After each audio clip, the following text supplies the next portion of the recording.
everybody. Welcome to a brand new episode of the VGB's podcast. This is episode 97. Wow, what a good year 97 was. Yeah, I was 12. Halo 2 came out. Mario Party 2 came out. What did come out in 97? Gears of War 2 came out. Games in 1997. God of War 2 came out. I feel like 98 PlayStation 2 came really out. good, but 97 was okay. Cool. Hey, Jordan. Let's see. Oh, yeah. Hey, Jordan. Yeah, we have a... No, keep looking. Hey, Jordan. In about 12 minutes from right now, there will be literally a sonic boom as Orion comes back to Earth. So I see your computer machine is very powerful. I've heard you do many a thing with the dials and the compressors and the like. However, I think this is maybe the first spaceship that you're going to have to account for in the edit. And it might be so loud that the microphone doesn't even pick it up. But I did want to just inform you, Jordan, that at this point, 20 minutes from now, there will be a sonic boom as a spaceship comes back from the moon. Sonic boom. Sonic boom. Sonic boom. I fucked up because here's the thing. Jordan could have funneled in Guile going Sonic boom. And he probably will. And he probably will. But I've now ruined it. No. Sometimes here's the thing. You won't remember. Hey, listener, you won't remember. You won't remember. And also, they got to write jokes before they tell them, you know? And they're still funny, hopefully, to the people who are telling them, right? That's true. So just because we know what the joke is, doesn't mean that it's not going to be funny. No, that's true. Hey, this is once again VGB's podcast, episode 97. You can join the Hive by going to vgbs.com/join. Join the Hive is the only way to support us. And who is us? Well, I'm John Warren. With me is my forever co-host, Niki Grayson. Hi. And on board that spaceship coming back to Earth right now is one Lotus. Lotus, we salute your service up there. Thank you so much. On Artemis. Thank you so much. Niki fixed Outlook last week up there for them, which was amazing. Yeah. And Lotus is up there fixing the toilet. It did take a while, but she did. It's still fucking broken, so do better. It is still broken. Yeah, do better.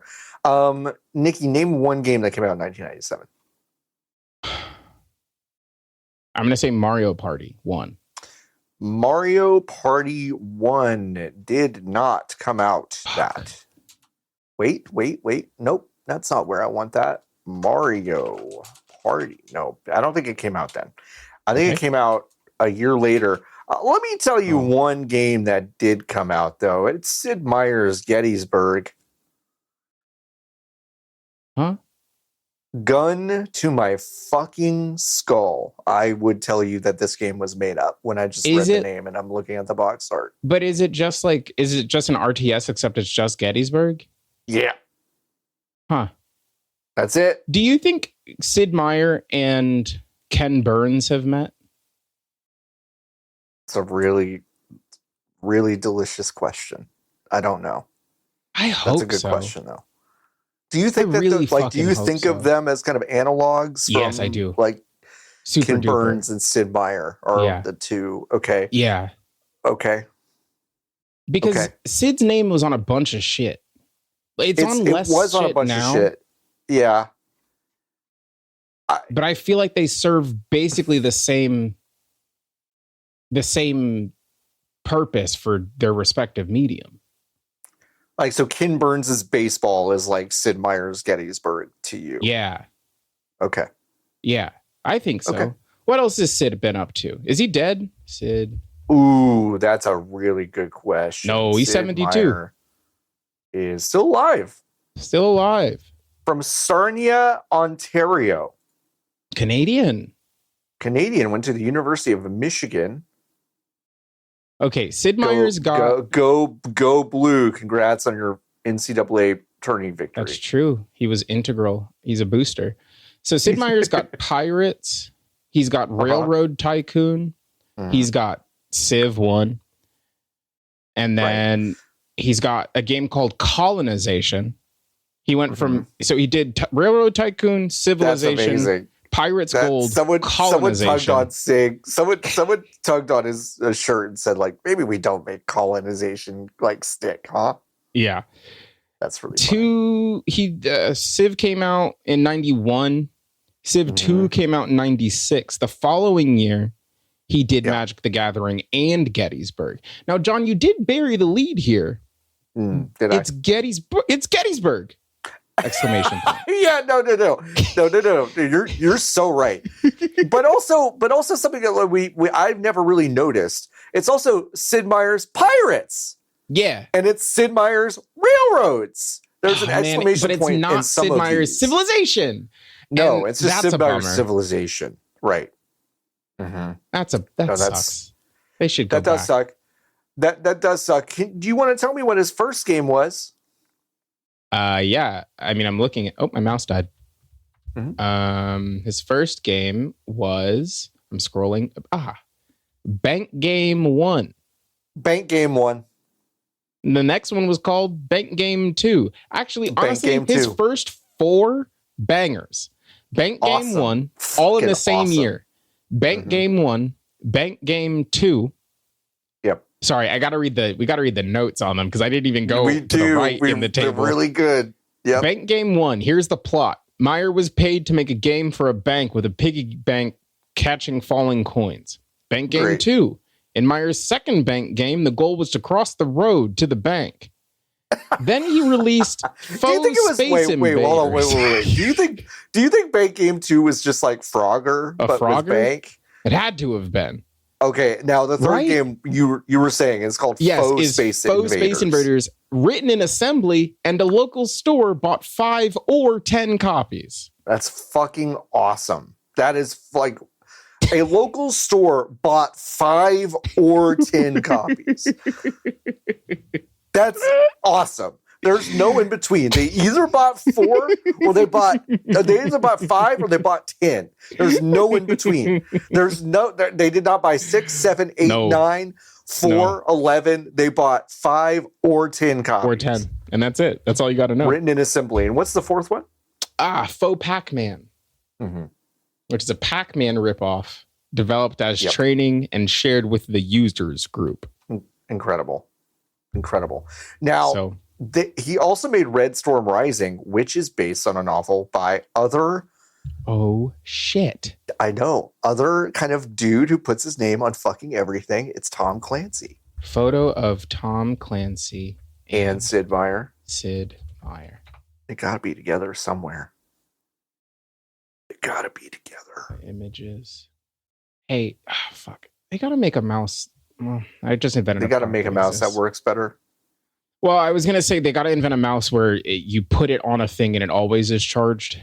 But that exists. That's a product that they already did. Is Sid Meier a little bit like Madden, where Madden was pretty involved in the first few, and then they just kind of put his name on all of them?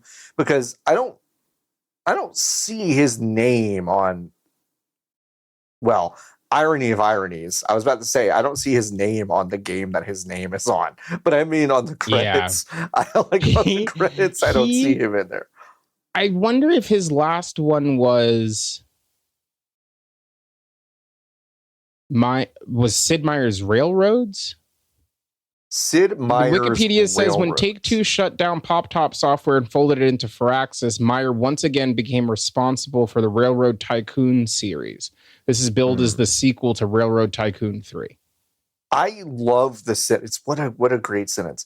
Meier once again became responsible for Railroad Tycoon. Like it was a ward of the state, and now it's just kind of given back to Sid Meier. Okay. He might have actually. He's listed as the lead designer on Civilization World, which is an MMO Flash game. Okay. That ran from, would you like to guess how much it ran from? How long? It's an MMO Flash game? Yeah. Launched on Facebook. Whoa. 2013 to 2015. July 6th, 2011. Okay. They changed the name of the game on January 6th, 2012. What did they know? And then on February 28th, 2013, they said they were shutting it down, and then they shut it down on May 29th, 2013. I am in the Wikipedia. You're in the window right now. That's wild. Yeah, okay. I don't think he's making them anymore. Civilization World was intended to offer, quote, everything you enjoy in Civ in a fully persistent environment.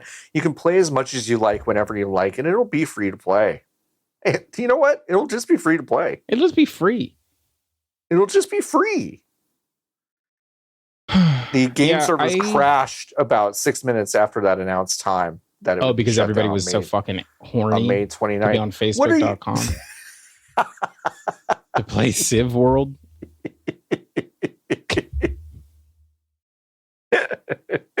Couldn't wait. They were so hungry for Civ World. They really needed it. Man. I hope he's okay. That's cool. I think he's just old.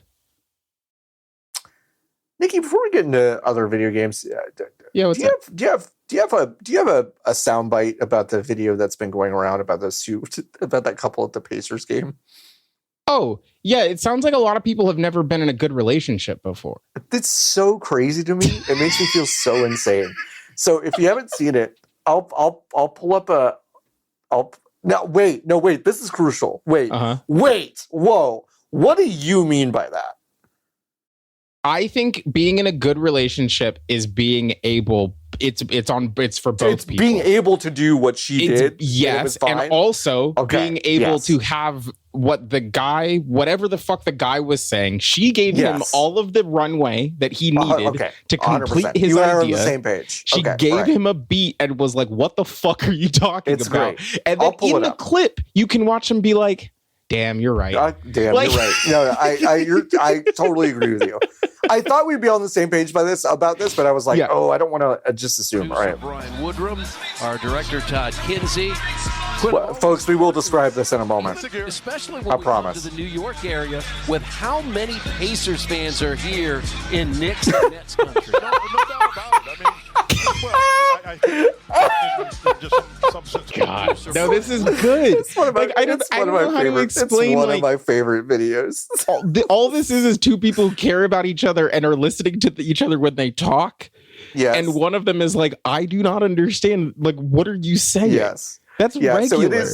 So it is a tall dude in a fucking wicked Pacers sweatshirt. No, it's good. Heavy sweatshirt next to his girlfriend, who is wearing a also sick like leather jacket kind of looking thing for the Pacers. She is eating a hot dog, chewing actively. Yes, he hungry. Is just ranting about something. Okay. Yeah. And I do think it's about the basketball team. I think it's a theory that he has about running. Yeah. I do. He is saying something about listen, if we just get Hallie back, a couple more pieces, we're whatever. And she eventually lets him, to your point, lets him get all the way through. Yeah. And then she goes, says who? Says who? What the fuck are you talking about? And then most of the internet was like, break up with him, girl. And I'm like, no, no. First of all, he's right where he wants to be. Second of all, that's just he's at a basketball game with his hot girlfriend. With his hot girlfriend. They're both dressed the same. This is the hottest couple I've ever seen. And I'm just like, and it's totally fine. But it's just really funny how a clip like this has divided the internet, and it's really interesting how that happens. Anyway, she responded to it over on Twitter. I think it was just like, yeah, I just talked to my boyfriend like this. Yeah, sorry, like an adult. What? I'm an adult. My boyfriend also an adult, and I talk to him like an adult. And I talked to him like an adult. Anyway, yeah. I people like. Really I mean, I don't know. There's a broader conversation about people are so afraid of conflict generally that they see any sort of hug basically as conflict. It's like no. The breadth of human expression and interaction includes a bajillion things, actually.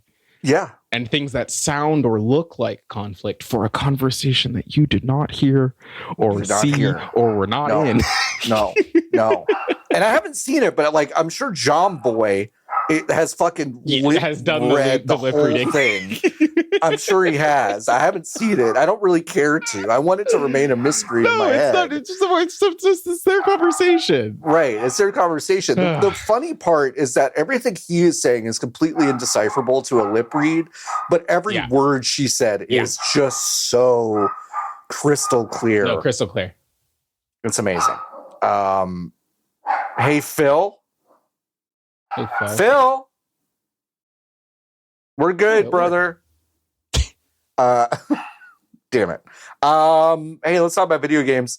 A big, cool new piece from Cecilia D'Ambrosio over at Cecilia D'Ambrosio. I just fucked up her name so bad. No, that's it. So bad. Cecilia D'Ambrosio. D'Anastasio. Excuse me.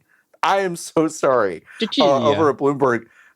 Did a little bit of a bombshell report. You know, obviously we talked about the giant layoffs that hit Epic a couple weeks ago, 1,000 people. Fucking Tim Sweeney playing the whole like, we're just a little guy who lost a lot of money making this game of Fortnite. Oh, we're poor now. We can't afford these people. We're getting more insight into what exactly has happened, and it does involve that $1.5 billion investment that Disney made that we did talk about a couple of weeks ago. In fact, it is, I think, deeply, deeply connected to the decision to do this. And it is that there are now 3 games that are Disney related that Epic is making that are coming down the pike. And then the most interesting part maybe is that one of them is an extraction shooter in the vein of Arc Raiders with Disney characters. So something that is, are they separate video games that will have their own boxes or boxes, quote unquote? Or I know what you're saying. Are they in the video game, or are we launching them through the video game Fortnite? That detail is not in here. Are you asking me to speculate that? Yeah. No, that's what I'm saying, because it's not in there. It's not in there. Am I launching these things in the video game Fortnite, or are they separate EXEs? I have to tell you, I think they're separate EXEs. I also think that they are separate EXEs. I think Disney is... This report makes it sound like that Disney invested this money and is now almost kind of shaking them down, like a little bit. Yeah. It's like, it's one of those things where they invested and now apparently that is souring quickly to the point where Epic is now allocating resources to add a 3rd game because this was a 2-game deal. Yes. And now they've added a 3rd because Disney was reportedly unhappy with the schedule at which this was supposed to be released. Which I can believe, because if you are Disney and you have given them $1 billion. I'm sorry, $1.5 billion. Sorry, $1.5 billion. Yeah. To get 2 games, and then the one of them is an Arc on Raiders? its face. It's crazy, right? So you're saying that 500, it's cost you Epic Video Games, Epic Mega Games, it has cost you $500 million to make an Arc Raiders with Elsa in it? Yeah, right. You already have Fortnite. You make the engine. Yeah, what are you talking about? Yeah. This is not a difficult process. No. This is such a late stage capitalism move for a company that like 5 years ago I would have said is forever insulated from this kind of decision making. Yes. Which is it comes scary. For us all. It comes for us all. I mean, this is to me, this is like a weird, like, oh, this feels not good for actually any of the parties involved to me. No. And like, it's weird. I do not want to be like, it's so crazy. I think Disney is right to be pissed. I do too. Right? This feels Because, like mismanagement in some way. Yes. Past them. Because Yes. like from their perspective, you look at what has been in over the course of the history of the time, there are like 3 surefire video games. FIFA,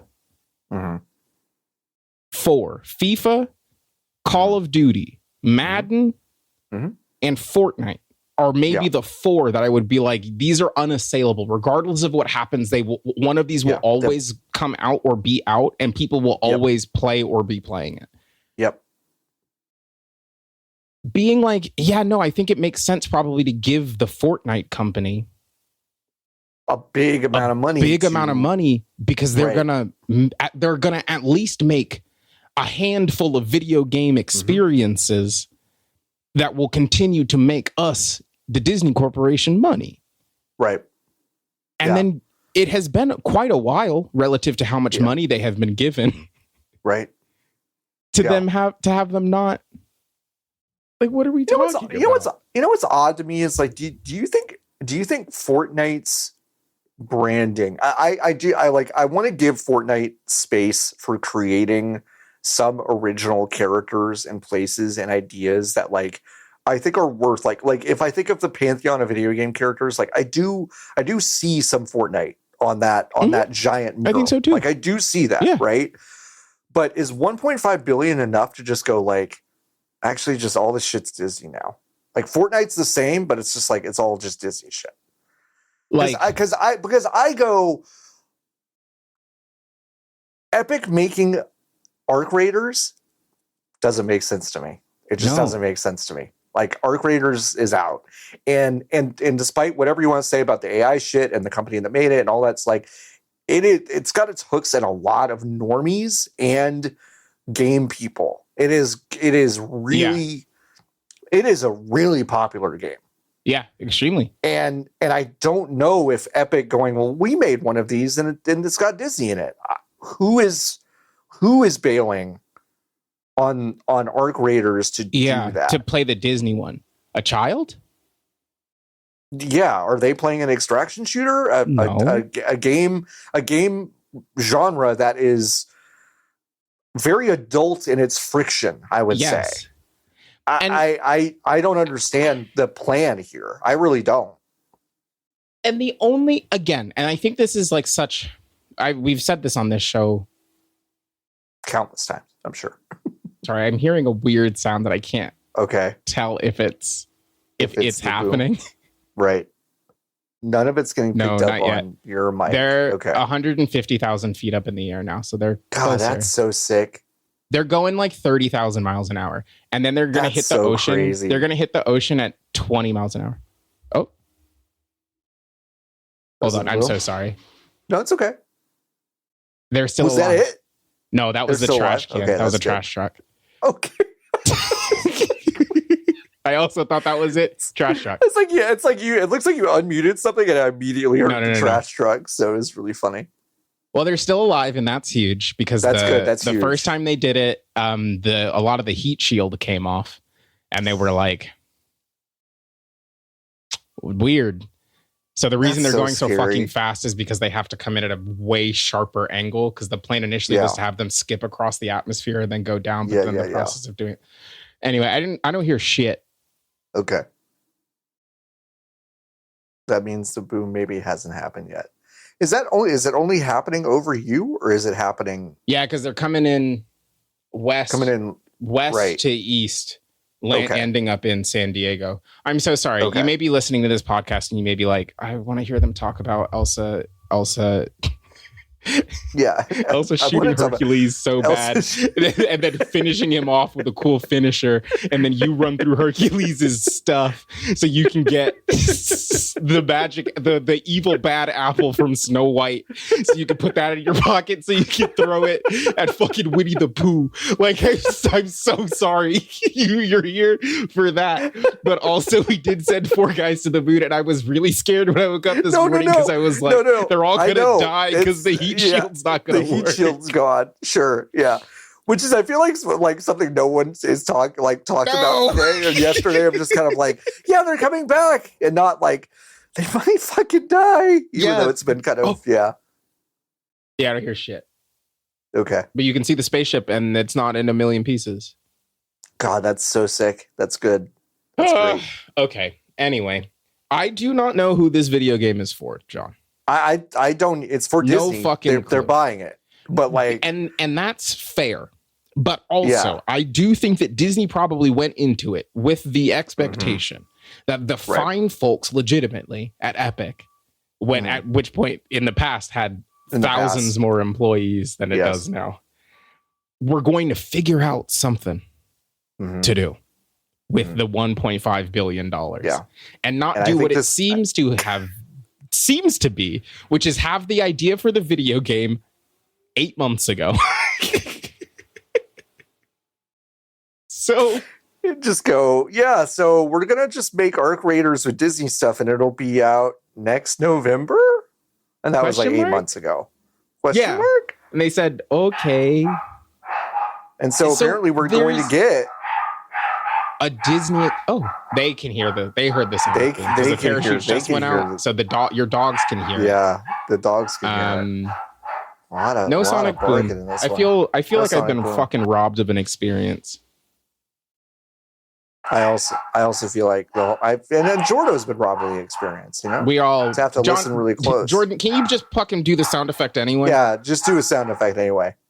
All right, we'll react to it. Hold on. Yeah. Wait. 3, 2, 1. Oh, that was crazy. That's the loudest thing I've ever heard. It's like Concord was going above my house. I'm fucking going deaf. Anyway, I don't know who this is for. I also don't know what the other two games are. Like, what do you talking about? So something, again, I'm not playing Fortnite anymore, mostly for multiple reasons, because the game isn't very good, and also like I just don't have the time or energy for a game like that anymore. But they have, again, in the TikTok of this story is that all of a sudden they've been adding more and more weird Disney characters to the video game Fortnite. Like Buzz Lightyear is in the game this week or last week or something, you know? Yeah. Like, which the racist crows. Yeah. From they should put those in from Dumbo. They should put those fuckers in. They should absolutely put those fuckers in the game. That would be cool as hell. Tim's like, make him say the stuff. Really, don't bleep it. Make him say the stuff. I'm gonna go plant some more trees. I want to hear the crows say the N-word. It's so I don't understand. What could the other two be? Oh, the point I was going to make earlier is that if we lived in an environment where you could make PlayStation 2 games, anymore, you would just have Epic so cool. using Unreal make 3 of the most expensive PlayStation 2 games you've ever seen. Sure. Yeah. And they would be incredible. They would have to bring back the K to A rating at the ESRB. You know, like it would be something like that. But instead, again, the idea that they have had, because they came up with the video game 8 months ago. Yep. And I guess they thought that Disney wasn't going to come collect. Like, they were like, right. I guess we can, like I guess Mickey Mouse can, I don't know, use fucking, I don't know, like shoot Wally to death and then go over to Wally and then use his finisher on him, and then he'll pull out like Elsa's cool wand or something. Hey, you know what? Just send him the video of Woody choking Olaf to death with his pull string. Just do that. Just do that, and then like they'll be excited about that. Right? They'll be excited. Yeah, no, love that. Just send him Meg from Hercules falling into a river and coming out, and her clothes are all tight because it's the Unreal Engine, you know? Yeah. And that's all we can do in it. They'll love it. That's all we can do. So they'll love that. They landed. Yay! And they're not dead. That's so exciting. Let's fucking go. Okay. We did it. Welcome home, Artemis. We did it. Hell yeah, oh dude. my god. I'm seeing some of the That shots rocks. from like right before they landed, and god, wow, space is so cool. Space is so fucking neat.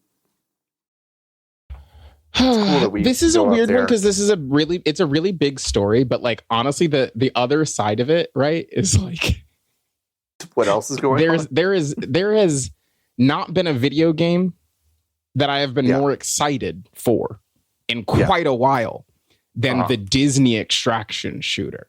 Sure. It is. Yeah. Listen, I'll say it. I'm more excited for the Disney extraction shooter than I am for GTA 6, which was previously my most anticipated game of the year for 2026. Far and away at this point.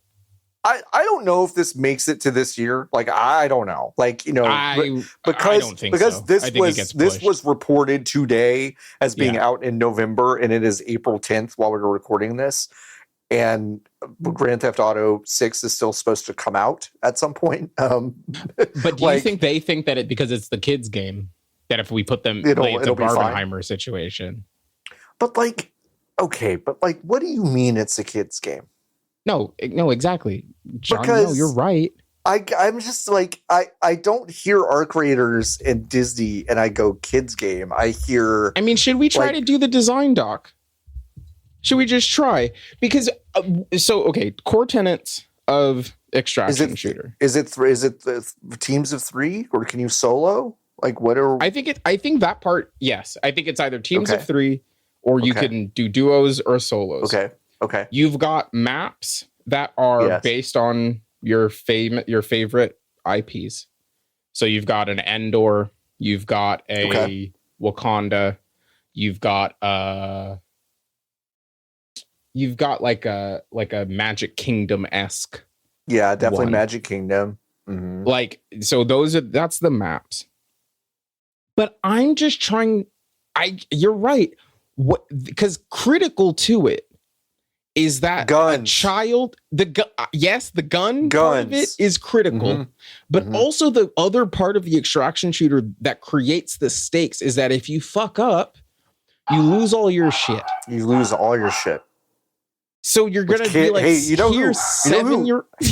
that? Like, you know who really hates the idea of just kind of losing their shit one day? You know who hates the idea of someone dumping out a JanSport full of treats and like coloring books and pens and pencils and cool little Tamagotchi and Uncrustable, and then saying you're never getting any of this shit You're never getting it back. Kids don't love that. They love it. I don't think. But it is in Minecraft. That mechanic is in Minecraft. You can critically turn it off.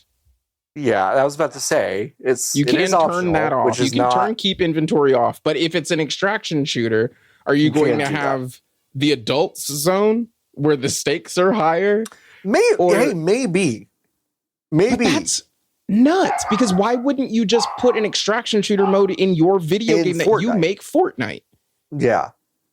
And then if you want all Disney characters in that, first of all, again, can't stress this enough. You're just putting Disney characters in a game where it's everyone's just like, you get a rifle now. Yes. Which there's a playful dissonance when you get a couple of guest characters in Fortnite, but that feels really different when they're just all Disney. All of them is yes. Where it's you're killing Peely with a rifle from with a one-off character from Marvel is different from, again, can't stress this enough, Woody strangling Olaf to death with his own pull string. Yeah. I don't know. And there's only so much abstraction that you can do with weapons, right? To turn them into something else. The Toy Story houses, that's a level. That's a good one. Yep. That's and the evac is you have to get on the RC car. Yep. That's the Great. evac, and it flies away. That's good. Nailed it. That's great. Yep. Easy.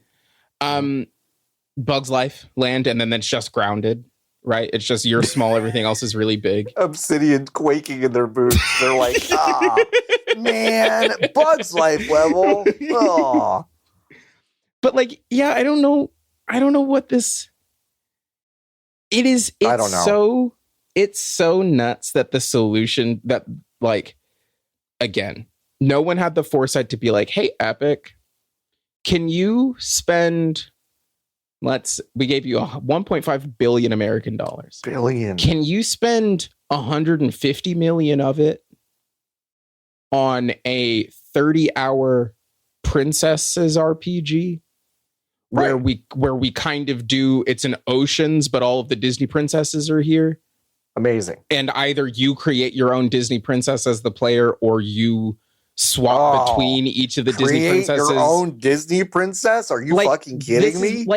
It's not hard to run a company. It's not hard. Is it hard? I wasn't even paying attention the first 25 minutes of this podcast because I was watching Space, and I logged back in, and I've had a good idea for a video game that would do gangbusters. Do insane numbers. It's not hard. Yeah. So you collect outfits for all of them? Yes. No, it's really fucking easy. My God. It's not hard. It's great. And you make it, you either have, you could still even introduce more adult or complicated gameplay mechanics like raids and strikes. If you want to pull MMO or Destiny-esque verbs, you could do those things, and you could support that as a live service game that people would continue to come back to. Or in a dream world, you just make a 20 to 30 hour video game that once you see the credits, you can turn it off. Yeah. And you know what, where it would be really fucking easy, how it would be, if you made, like, if, for example, you made the engine already and had kind of like all of the stuff built because you make Fortnite. It's not hard. It is, like, it just is not hard. It's not hard. Sorry, like, a $75 million Cars racing game that is scoped exactly like Split Second or Blur, except it's cars, and except it's cars, and you are building your own car from cars, and it has a story mode that lets you. McQueen. You're learning from Lightning McQueen. You're going through the different eras of the Piston Cup. And then you just have a simple arcadey somewhere in between arcade or sim racer. You make it like a little bit more arcadey than Forza Horizon is. Yeah. And you know, it would just be so, because I'm just trying to think, does Epic own any game studios that use cars? Which by the way, Psyonix and Rocket League is struggling in some fundamental ways. Like, I know some people who play that, and it's just like you can't there's what are they going to do, John? What are they going to do? What are they going to do? They have to make a Disney Arc Raiders. They have to. God came down and said, you've got to make a video game where Little Bo Peep Toy Story can get in a car and stalk down Christopher Robin within an inch of his life, use her hook to hang him off of the side of a building, and drop his corpse to a waiting Hades from Hercules, where he goes through Christopher Robin's backpack to pull out a little green army man from Toy Story, which you can use to create little sentries on the map. They had to, John. You don't understand. I don't understand. You're right. I don't understand. I absolutely don't understand. I don't understand. They like, but I guess they're right. They had to make a game where Pocahontas herself is shot with a gun by John Smith, who is in the game. Hey, The longer I think about this, yeah, dog. What are you even putting in this game? Like, what are you putting in this game? You cannot make an extraction shooter. Yeah, I've got Pocahontas in my sights. You want me to take her out? Yeah, go ahead. I don't care if they say, like, get her in the head, though. Get her in the head. Get her in the fucking head. Take the shot. Shoot Pocahontas in the head. It's crazy. Who are you getting headshots on in this game? Donald Duck. Ariel. Judy Hopps. Like, I don't know what to tell you.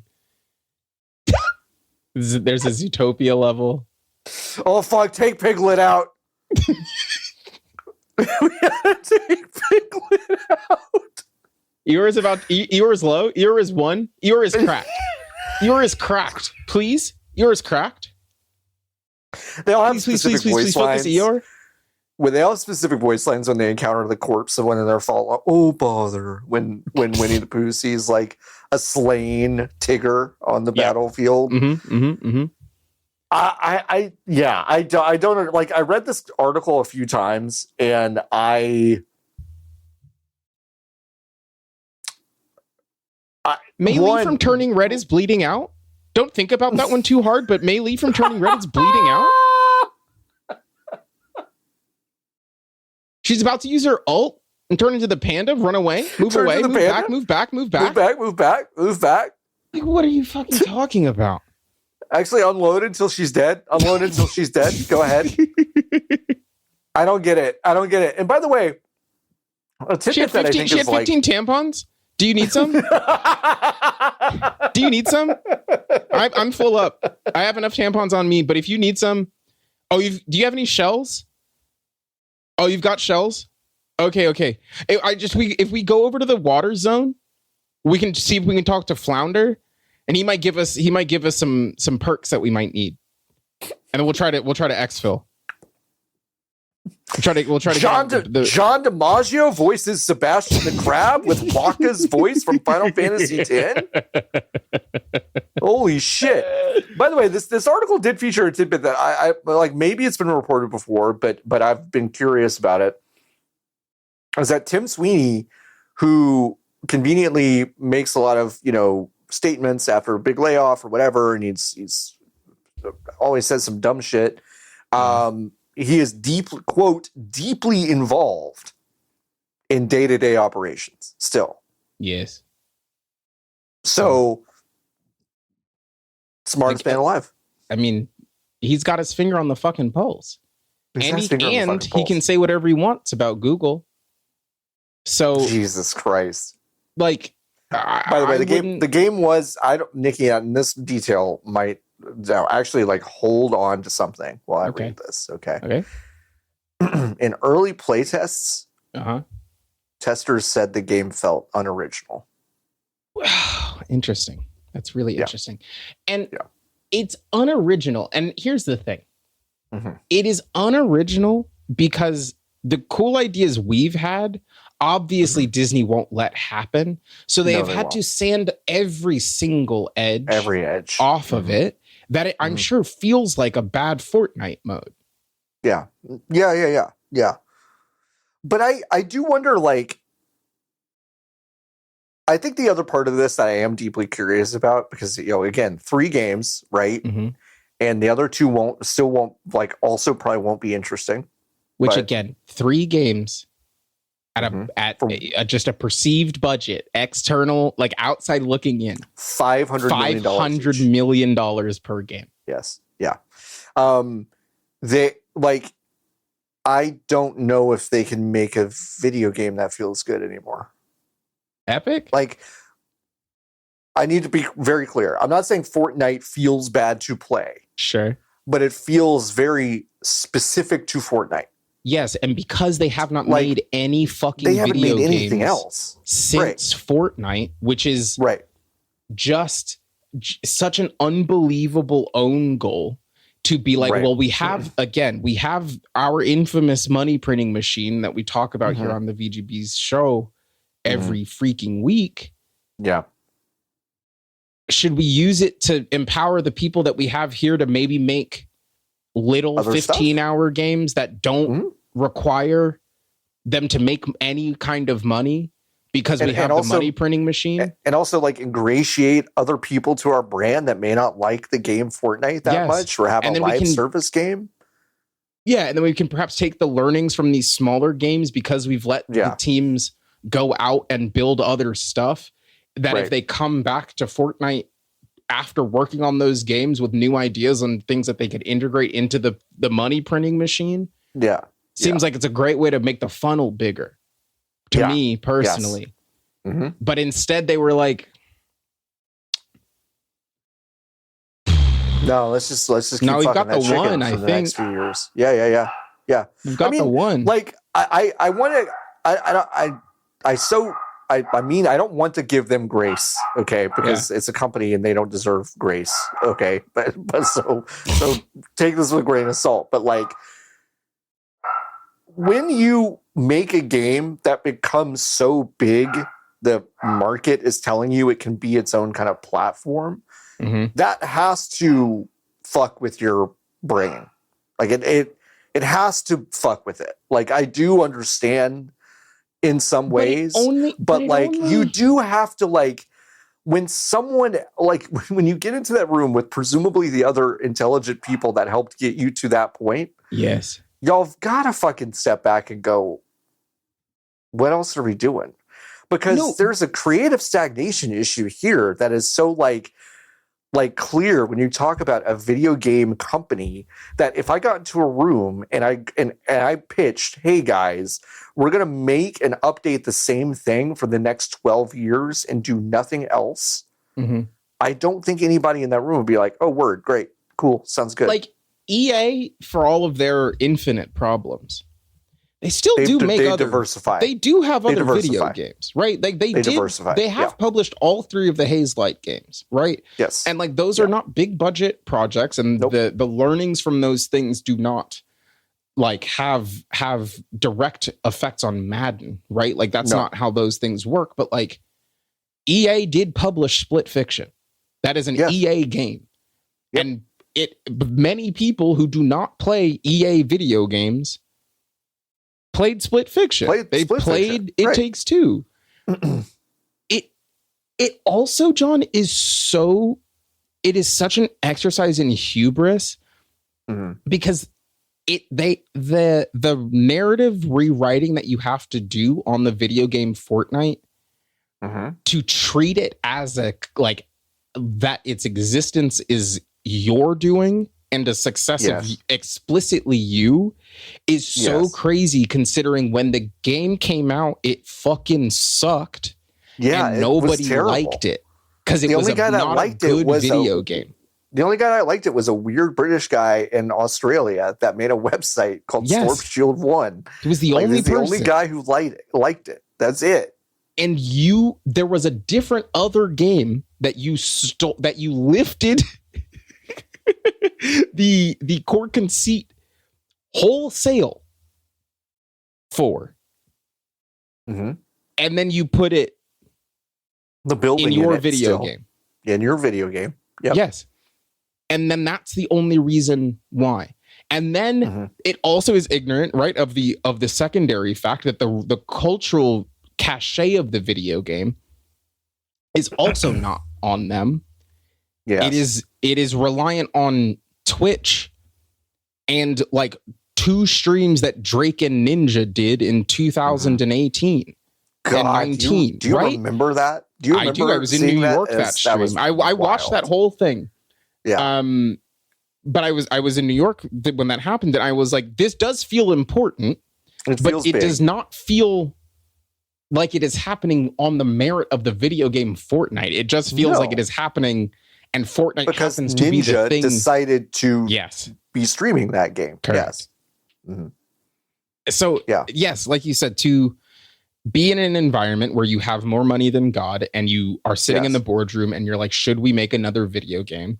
When it is arguably all ill-gotten, past the point of like all money made by a corporation that large is ill-gotten. But like, if you think about how you got to here, right, you didn't make conscious decisions really to make this video game the thing it is. You fell backwards into it. And instead of being like, here's all of the money in the world, we can try to do new shit that we are falling forward into. Yeah. You said it'll work forever. Yep. Okay. Okay. They're gonna Overwatch Fortnite, which is so crazy. Yeah, I think they are. I think which is so crazy. Yeah. What are you talking about? This success is on a long enough timeline. Success is psychosis. Like it just makes you sick. It just makes you really sick. Now, if you can be successful, and if you give a shit about the art, I think this is really important. And I'm not saying that the people that make Fortnite don't care about games and art and all that stuff. I'm not saying that.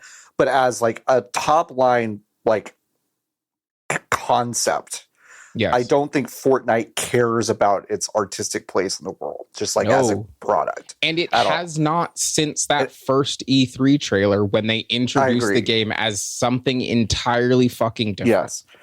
And I think like you can be successful, and if you still give a shit about the craft, and I know that's an obnoxious way to put that, but I think it's true.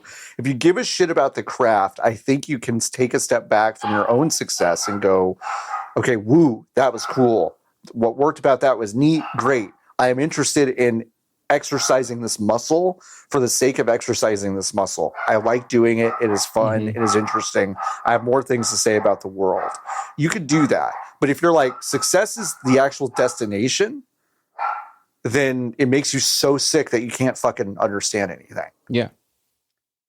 And that's like, to me, the clearest thing that I've seen from all of this. I know it's like deeply connected to capitalism. Like, I understand that. But I also mean, if you get successful and you decide that success is the only thing that matters in that equation, then you're going to get so fucking sick. Especially right, if the thing that has in modernity made you successful is the biggest video, like maybe the third or fourth biggest video game ever in the history of time.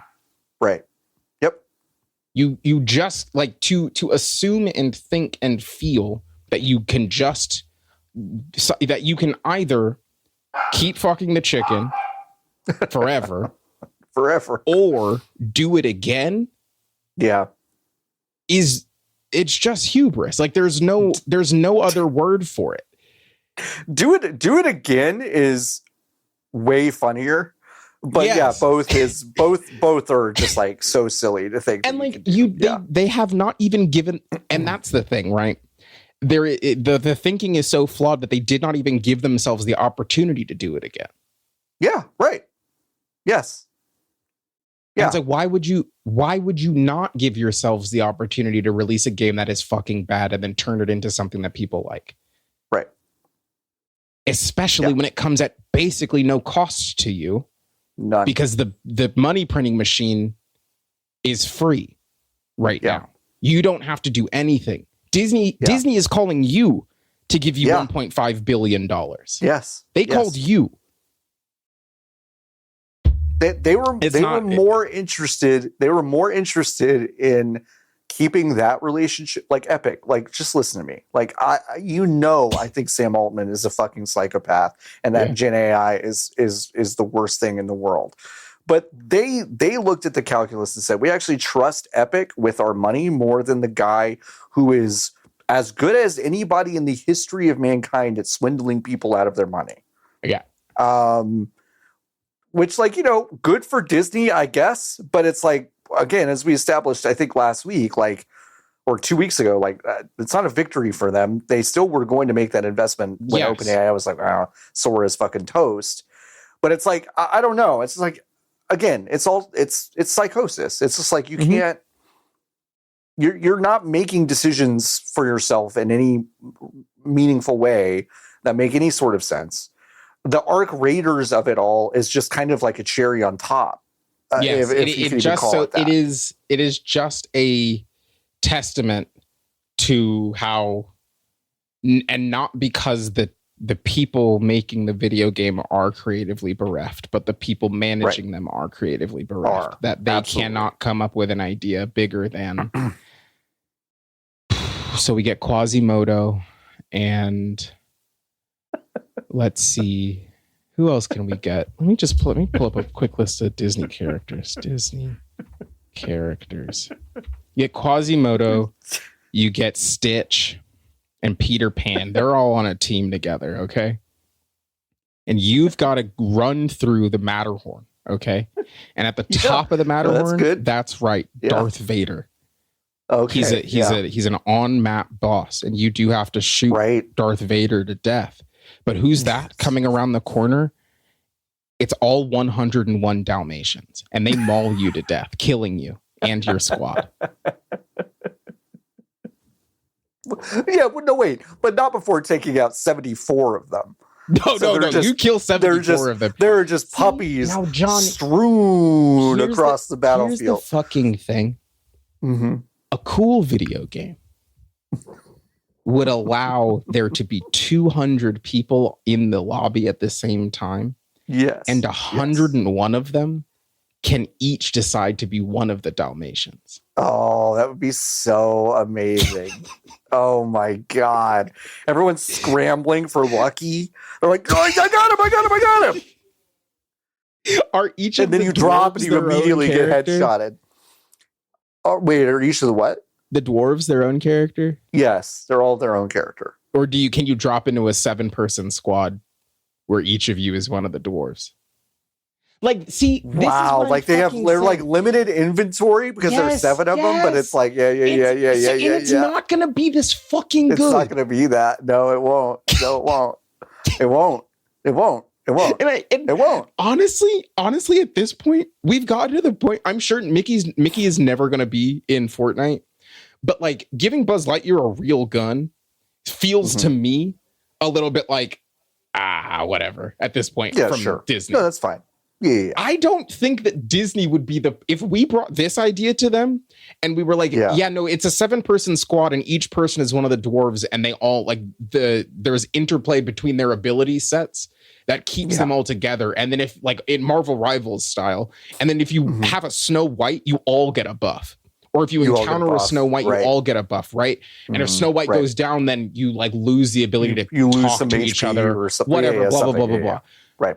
I don't know if Disney says no to that kind of stuff at this point. I think they might be a little bit hands up about like, I don't know, gang, if you think it's going to make us money. If that's going to work, go for it.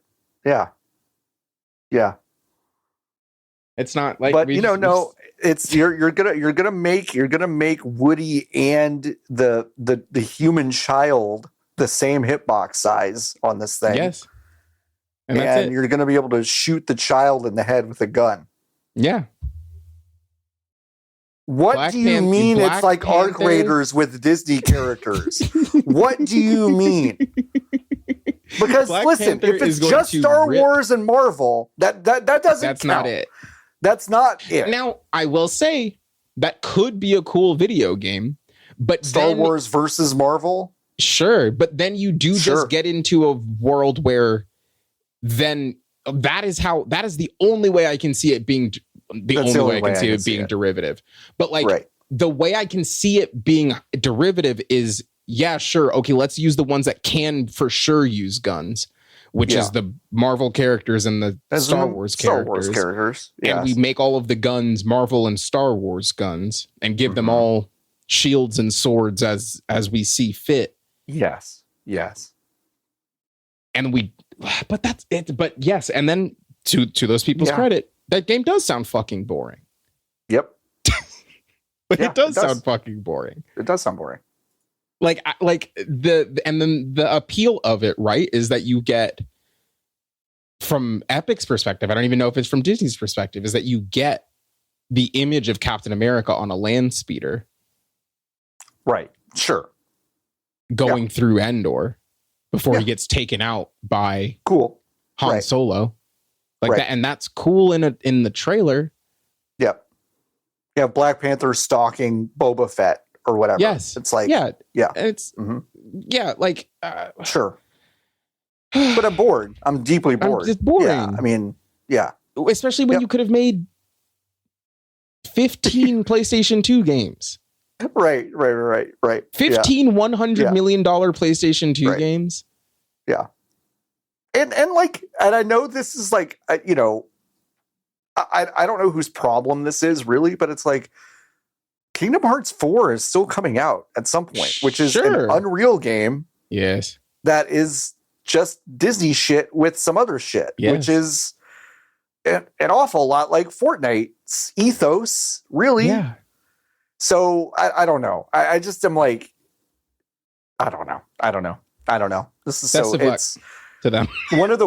This story dropped today as we're recording it. So it's like, I was like, we had some other stuff to talk about, but I was so happy when this dropped because I was like, well, this is low key one of the bigger stories we've seen in a long time. Yeah. And I'm glad we were able to ideate on how much this game would be amazing. But it will never let us make it. Yeah, if they let us make it. 2 disclaimers as I get into the next little bit. There's a lot of reading on this week's episode, folks. There's just a lot of like great quotes. I'm just going to read directly from some people, so I apologize. That might be a little bit dry, but the quotes are good, I promise. Mm-hmm. The other thing is the next 3 stories all involve Microsoft and Microsoft Studios, which of course Microsoft is still complicit in the ongoing crisis and genocide in Gaza. And you can go to No Games for Genocide and sign the pledge, whether you stream, game, or just write about games. You can take a pledge to either not cover it or give this kind of disclaimer every time you cover it, like I'm doing right now. And wow. Yeah. BDS still has an ongoing boycott, and you can read more about it on, once again, nogamesforgenocide.com. You remember Pete Hines from Bethesda? Bethany, yeah. Remember that guy? Bethany Esda. He gave an interview, and Ethan Gatch wrote up this piece over at Kotaku. Thanks, Ethan. And he gave an interview recently with Kirk McKean's Fireside Chat newsletter and said the following things. Quote, I was staying there, Bethesda, now part of Microsoft at the time, because this place still needs me, Hines said. I just hit a point of, yes, it needs me. I am powerless to do what I think needs to be done to run this place properly, to protect these people, to maintain what we worked so hard to create, which is an incredibly efficient, well-run video game developer and publisher. Now, Pete, just real quick. He's on the inside. The Kool-Aid is in his veins. Yeah, listen. Tough, brother. Listen, for sure. That's tough. That's fine. He also continued, and when I was unable to do what I thought my job should involve in continuing to have that place be, if not the most efficient publisher in the game industry, it was way the fuck up there. And when I couldn't protect it, and I saw how it was getting damaged and broken apart and frankly mistreated, abused, whatever word you want to use, I said, I'm not going to sit here and watch this happen right in front of me. He did leave right before Starfield came out, and also said, Hines said the worst part of his career was to, quote, join a place that I genuinely was a fan of and people there I genuinely held in high regard and esteem, and then to get there and see how it actually worked. Oops. Quote, to talk is something, right? But I'm very much about what is the follow-up to that? Do you mean what you say, or are you just saying shit that sounds good, and then as soon as you leave this room, that's completely forgotten? Because that's not how we ever operated at Bethesda. Again, can't stress this enough. Pete, it does seem like Bethesda did kind of operate exactly how you're describing Microsoft working. But that's just from the outside looking in. I'm really sorry if I'm like putting words in your mouth. But it does feel like But it does kind of feel like y'all saw a lot of stuff and then left the room was like, okay, forget all about that. Because I did play Skyrim when it came out, I guess is my kind of counterpoint. Did play Skyrim when it came out. Yeah. It's my counterpoint to all the stuff that you're saying. Yeah, it did seem like that. Quote, that's not to say everything Bethesda said we did. I'm glad you brought up that point, Pete. That's so true. Yeah, we probably didn't fucking come close to that. It's okay. I mean, listen. But that was absolutely our intention. we're going to do what we say and say what we do and be genuine and be authentic. And truthfully, I still think Bethesda is just part of something that is not authentic and not genuine. And that shouldn't be a surprise to you. Sure. You know what? Here's what I will say. That last, I didn't read this piece. That last bit, I do not discount that they were trying. I just don't think that they were very good at making the video games that they wanted to make. But I do at no point for any of the Bethesda games that I've played have I walked away from it being like, well, they didn't even fucking try. I just don't think that they are good at it, which is something completely different. I don't feel like, when Todd goes, you see that mountain over there, you can climb it. Like, I know that that's bullshit. I do know that. So when I fire up one of those games, I don't feel hoodwinked. No, I really don't. So I do want to give them some credit there, but I do agree with Niki. It's like, no, you're clearly not efficient. That's of all the words you could use to describe Bethesda, I guess you're efficient in your use of recycled assets to build a bunch of shit that doesn't feel good. That's true. That's true. I understand that, but I don't think that's what you mean when you say that. Okay. No. So that was just an interesting interview that Pete Hines did. I for one am shocked that there is mismanagement at Xbox. Personally, I can't believe it. We've seen no evidence of it, so it's like this is exactly the first time I'm hearing about it. So I know I'm shocked. I'm really sad to see and hear what's happening over at Big Green, but I'm sure the upcoming release of Halo 3 will right this ship, right it, and get them right back where they need to be. Yeah. Hey, earlier this week, the State of Decay 3 dev Undead Labs. What? I said, is this... Wait, what? Is this a story? I think this is a story. And this is pretty funny to me. Okay. I just heard the word State of Decay 3 and my brain turned off because who gives a shit? I understand. Oh, Niki, I understand that. Yeah. Okay. But do you... I don't have the notes. I was about to... Let me just... No, let me... No. I know you don't have the notes. I'm sorry. I know you don't have the notes. I'm sorry. No. I fucked up. Let me let you run the show. No, it's okay. No.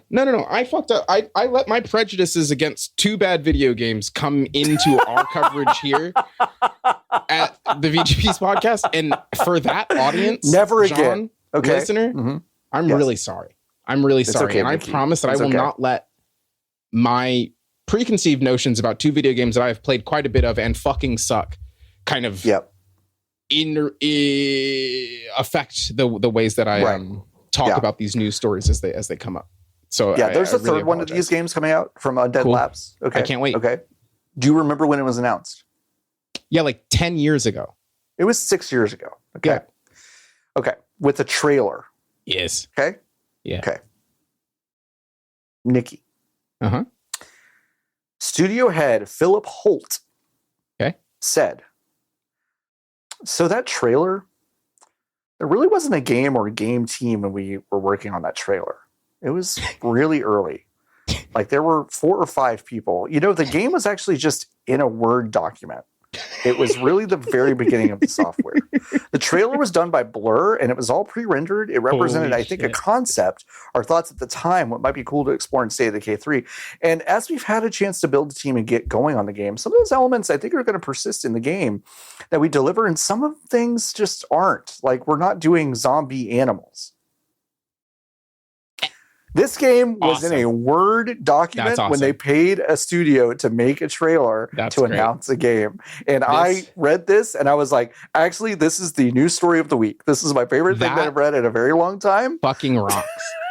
Okay. There's so many incredible things about that. Yeah. Phil clearly was the presentation's kind of light. It's kind of light, coming guys. up. And the hottest thing we've got... Who's got something? Yeah, who's got something? And then he opened up the Game Pass app on his phone.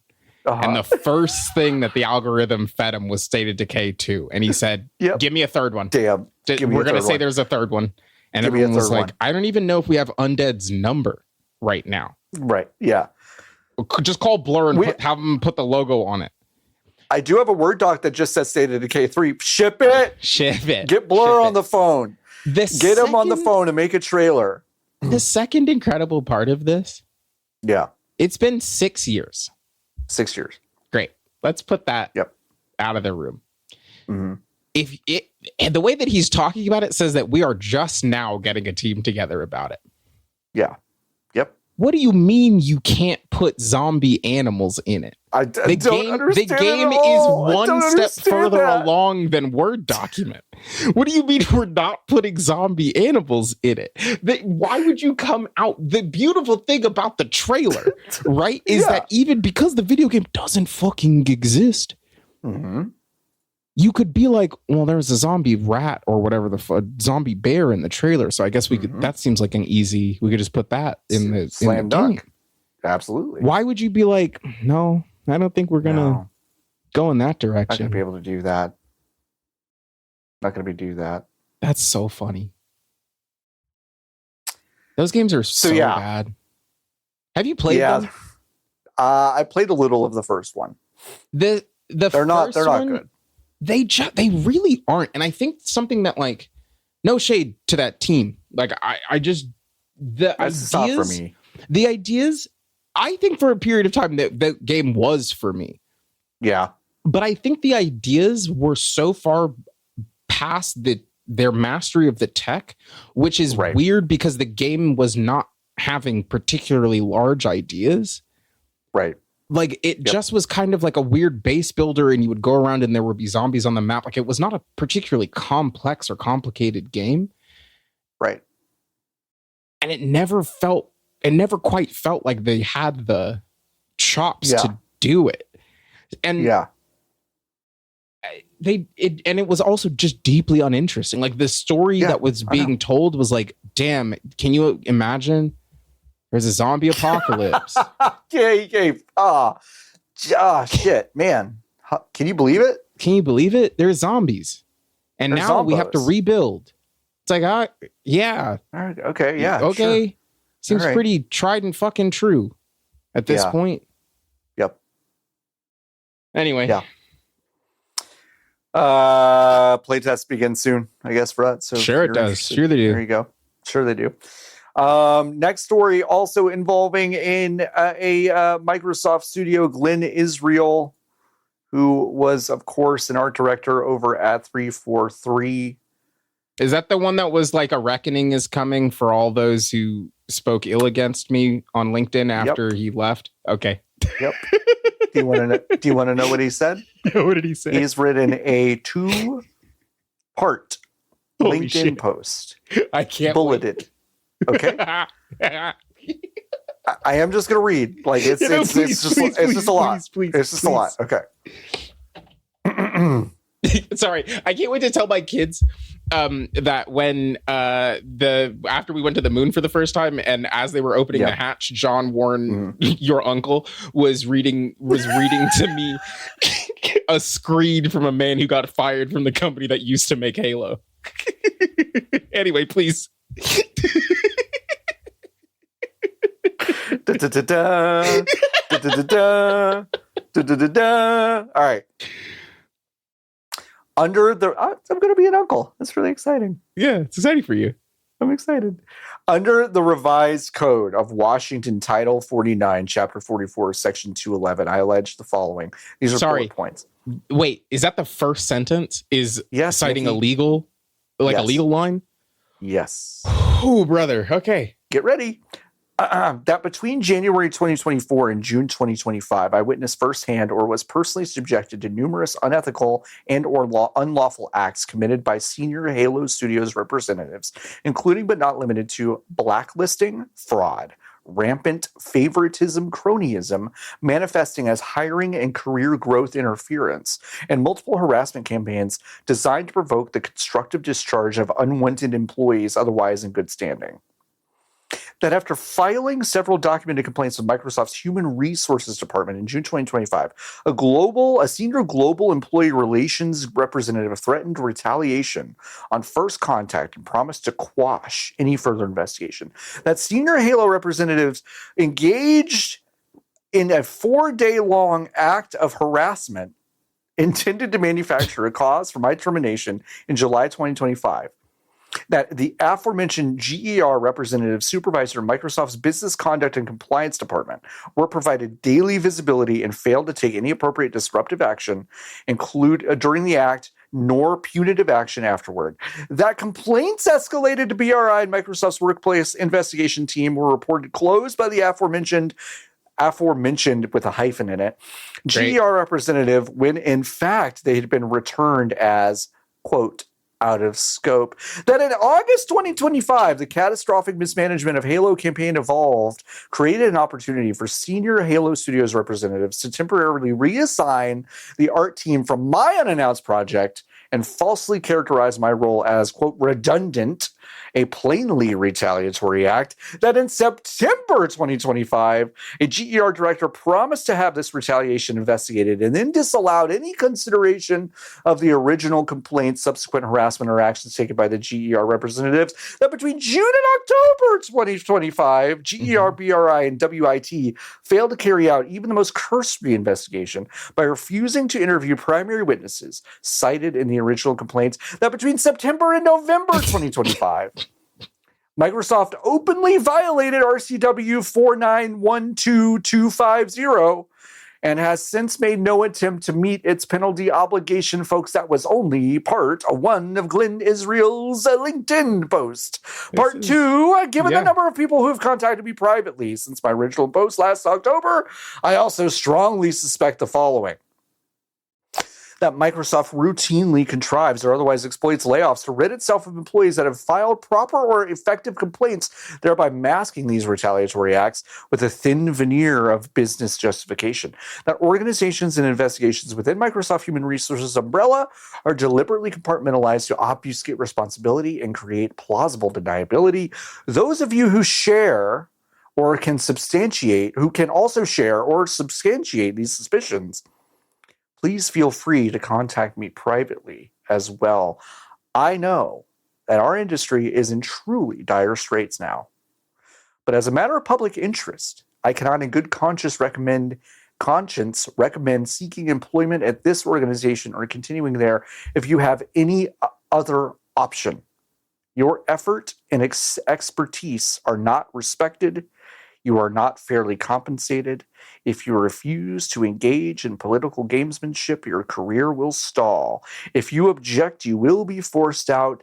I have the evidence. You are not safe. It seems like, wouldn't that? I feel like a lawyer would be able to kind of handle a lot of this stuff, huh? Glenn, bud, Seems man, like Glenn should get a Glenn. lawyer. You don't post through it, man. Glenn, you got to get a lawyer, bud. Because this, Glenn, get a lawyer. Not to be That crazy. also, This believe you. No, for sure. I do believe you. This seems like for a lawyer. Of this seems like it takes 2 emails once you get this fucker to court to get the email records of all the stuff that you're talking about. Yep. And it seems honestly pretty open shut. As far as workplace stuff goes, if it was this, if it was like this, if it was really bad like this, seems like it would be open shut. It does. Glenn, I know a lawyer. I know a few. Have you ever, Glenn? Have you seen a bus before? Those numbers on the side, that's for the phone. Like, one of those injury attorneys will refer you to someone. Yes. They will go, oh, we don't do that. We don't do that. We'll refer you to my this guy. brother does. He's a real lawyer. Like, call the Pod my Brothers. mom loves him more. Yeah.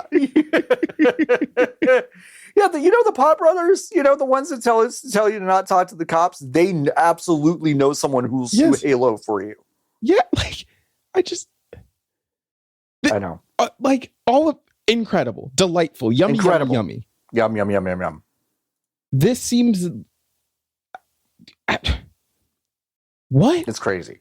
I know. Like, any lawyer worth their fucking salt in Seattle is like, yeah, no, even if Glenn Israel, art director for the video game Halo, are cash poor, you're not. We'll take But even if you are cash poor, we'll take it because we're gonna we're going to win. We're going to settle. We're going to settle with Microsoft. You're going to never be able to say the word Halo again, but we're going to settle for an undisclosed amount of money that is going to be around $7 million. Yeah, like, Glenn, you won't even be able to do the thing that I did earlier where I went, you won't even be able to do that. That's ever. Fine. And that's fine. If you want to keep doing it, we can roll that number down to 6.5 if you're okay with that. Yep. This is crazy. I hope we still have a world to get the conclusion of this story. Me too. Because didn't he say that the reckoning? He said that like 6 months ago, right? Yeah, he did say the reckoning is coming. Why did it take 6 months for him to write that? To do that, Niki, it would also take me 6 months to write that. I think, like, just to get the fucking gall to be like, I'm going to do a 2-part LinkedIn post and just go, you are not safe at the end of it. Like, that's so sorry, funny. Glenn. Just, you don't need to post through. Just get a lawyer. By the way, once again, those 3 stories were all Microsoft related. You can go to No Games for Genocide right now and find out more about the BDS boycott and also Microsoft's continued complicity and participation in the genocide in Gaza. Doki Doki Literature Club was dropped from the Google Play Store this week, which is interesting. It is a visual novel that you may or may not know about. I'm tired. I know. Listen, I get it. I'm tired of hearing about this game. I'm so fucking serious. Niki is actually totally in favor of this. Honestly, just like, take it up. Yeah. What? Like, this game's 40 fucking years old. I do not give a shit if it runs on your mom's like Samsung Galaxy A53. It doesn't. Who gives a shit? It doesn't fucking matter. I'm so sorry. They have made more money than Christ on this pigeon game. Right? This is the pigeon game? Is that this one? No one's quite sure which one this is. That's How to Have a Boyfriend. Same fucking thing. If that game was also not running on Android, I would feel the exact same way. Who gives a shit? Everyone who has wanted to play this game has played it, and if they can't, they can play it on a computer. It doesn't matter. Stop. Skip it. Next one.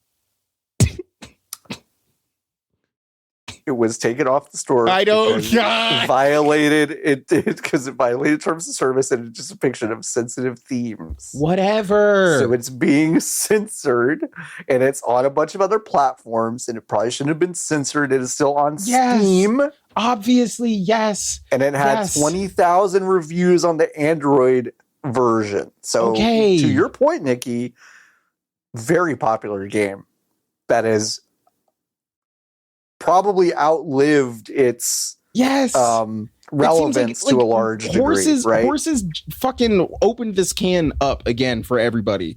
They were like, you can get your game canceled and more people will think about it and play it. And it's like, think about it. Doki Doki Literature Club, we did this. I was 9 when we did this shit the first time. I was 9 when we did it. I don't care. Okay. We'll move on. We'll move on to a game that you did a professional interview for this week with correspondent from Black Tabby Games, Natalie Checo. By the way, friend of the show, Ethical Statement. We know Natalie. She works over at the folks from Thousand Resist. One of the better games from the past 5 years, in my opinion. They've got a new game. Not a Subway Surfers. They got a new game coming out called Prove You're Human, where you get to do a lot of cool captchas, and then it turns creepy. Yeah, it seems like that you can go see the trailer. That's all we wanted to say. That game looks interesting. You can go wishlist it now. Natalie Checo, once again, friend of the show, so grain of salt. But you know what? I played Thousand Resist before Natalie worked there. I like that game a lot. These devs are really good, so you should pay attention to that game. And also, if you missed it, Niki, it was a hard-hitting interview. And again, that's the journalism you come here for. I was just at my desk at work when I checked my phone for the first time in like all day. The funny part about it, I was watching the thing at work, and I was like, "Oh, this is nice, exciting, happy for Natalie, solo dev making this video game. Really happy for her. Solo dev, and 20 of her friends. Yeah. And I was like, oh, well, there's something funny here. And we did the interview, and then I texted Natalie, and I was like, "Can I post this?" Because I was like, I'm not going to do it if she says, please don't. I was like, okay. So I texted her to be like, can I post this? And she just taking me behind the bit. And after I messaged it to her, I realized that she had a status on Discord because I use this app so infrequently. I don't even know. Gun to my head, John, if you were like, set a status in Discord right now, I would just tell you to pull the trigger. Like, I do not know how to do it. I did find it, but it's I've never used it though. I've never used it before in my life, and hers was like, please do not text me. It was like, unless it's an emergency or you work here. Natalie, I'm telling you, this is a fucking emergency. Okay, we are fucking under attack. I was like, I just saw your status. I'm sorry. And then she was like, yeah, no, absolutely. But hard-hitting interview. Yeah, you can find it. John hasn't given me keys to the CMS, so it's on my Blue Sky right now. Is that the entirety of the interview? Yeah, that's it. That was the whole interview. Okay, that's it. Yeah, you can go see it on Niki's Blue Sky. Exclusive. Anyway, fucking assholes. All right.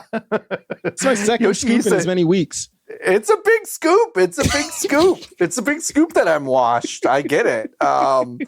It's totally true. All right, Yoshihisa Kichi. Let's try that. Let's try to respect the dead guy, huh? Yeah, fuck probably. Me. All right.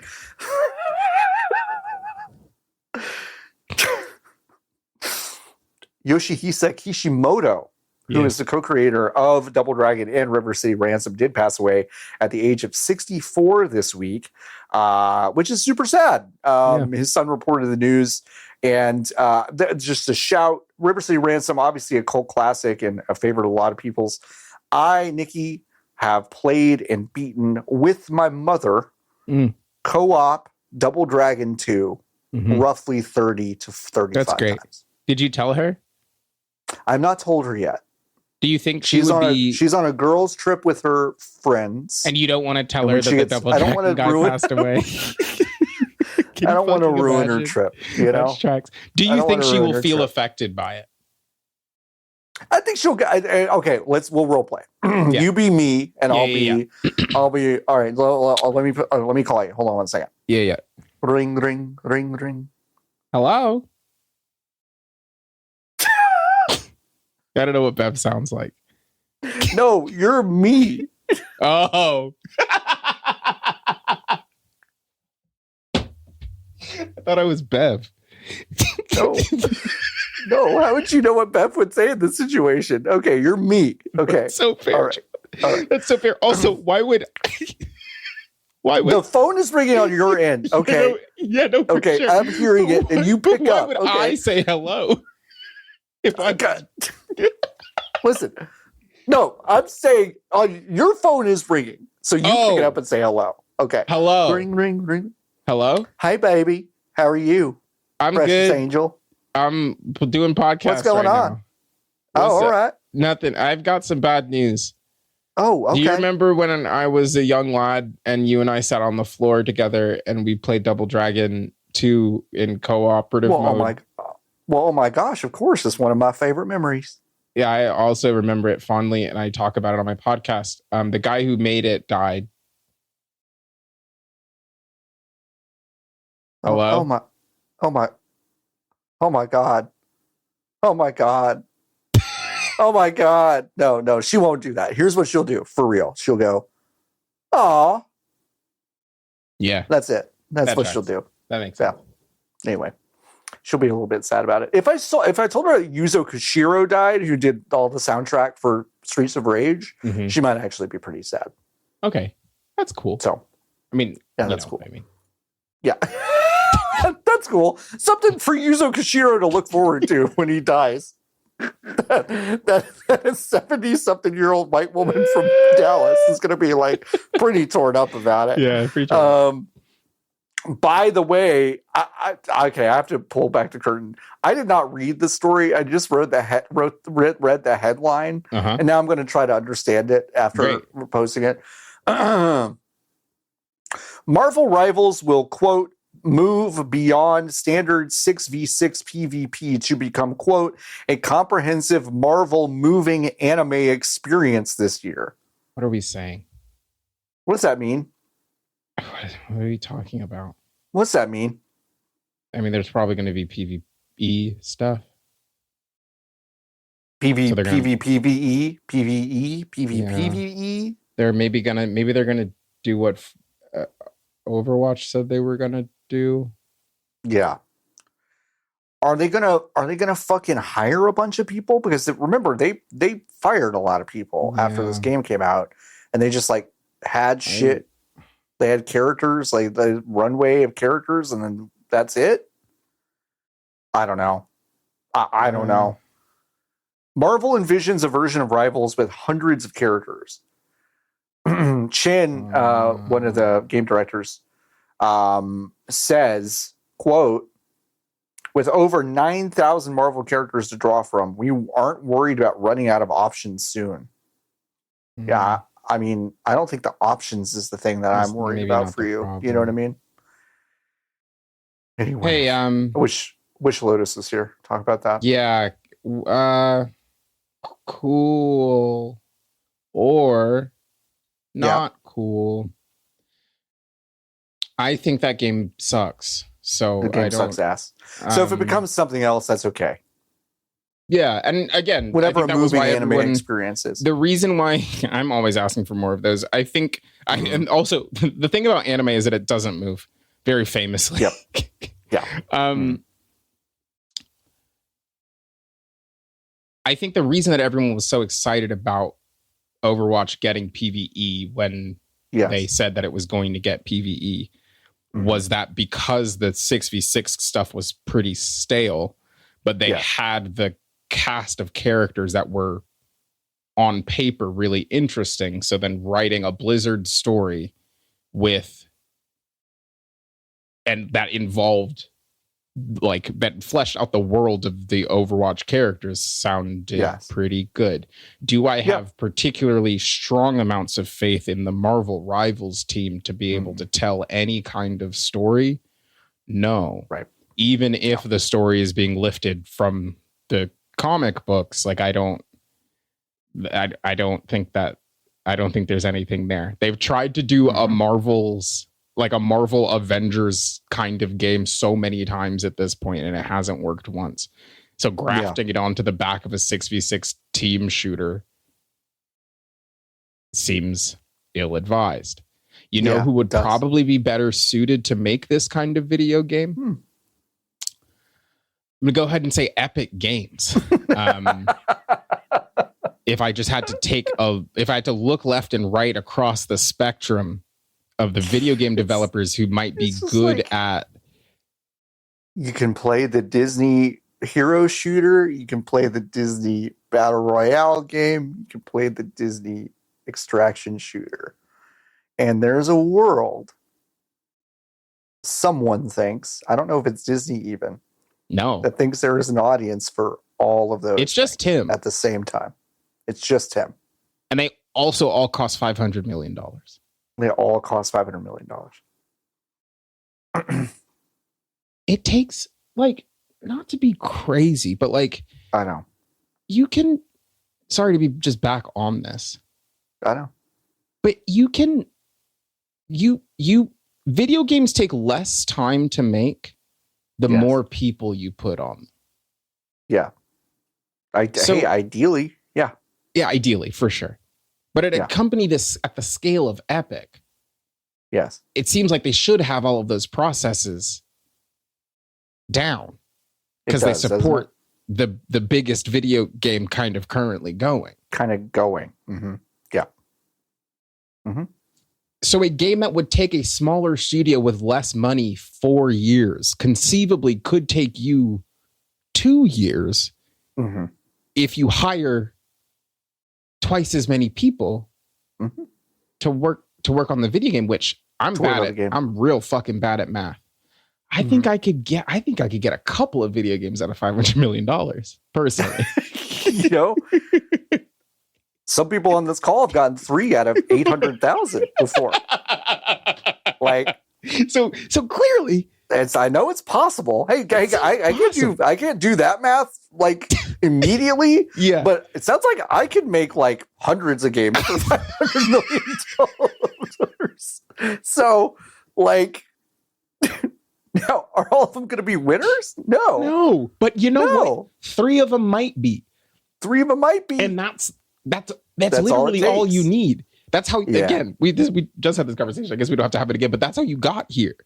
That's how because you got you here. Fucked up so bad. You said, "Hey, Microsoft, you can have Gears of War because what we're working on is going to be the biggest thing in the world." And you were right. Yep. But not the way that you thought you were going to be right. Nope. All right. How one many more times story. could they put out Doki Doki Literature Club for $500 million? Like maybe 3 or 4 more times, right? They could put out. They'll put it on the fucking Ouya. They could go sue Google again and get Doki Doki Literature Club back on the fucking store for less than 500 mil. Like, come on.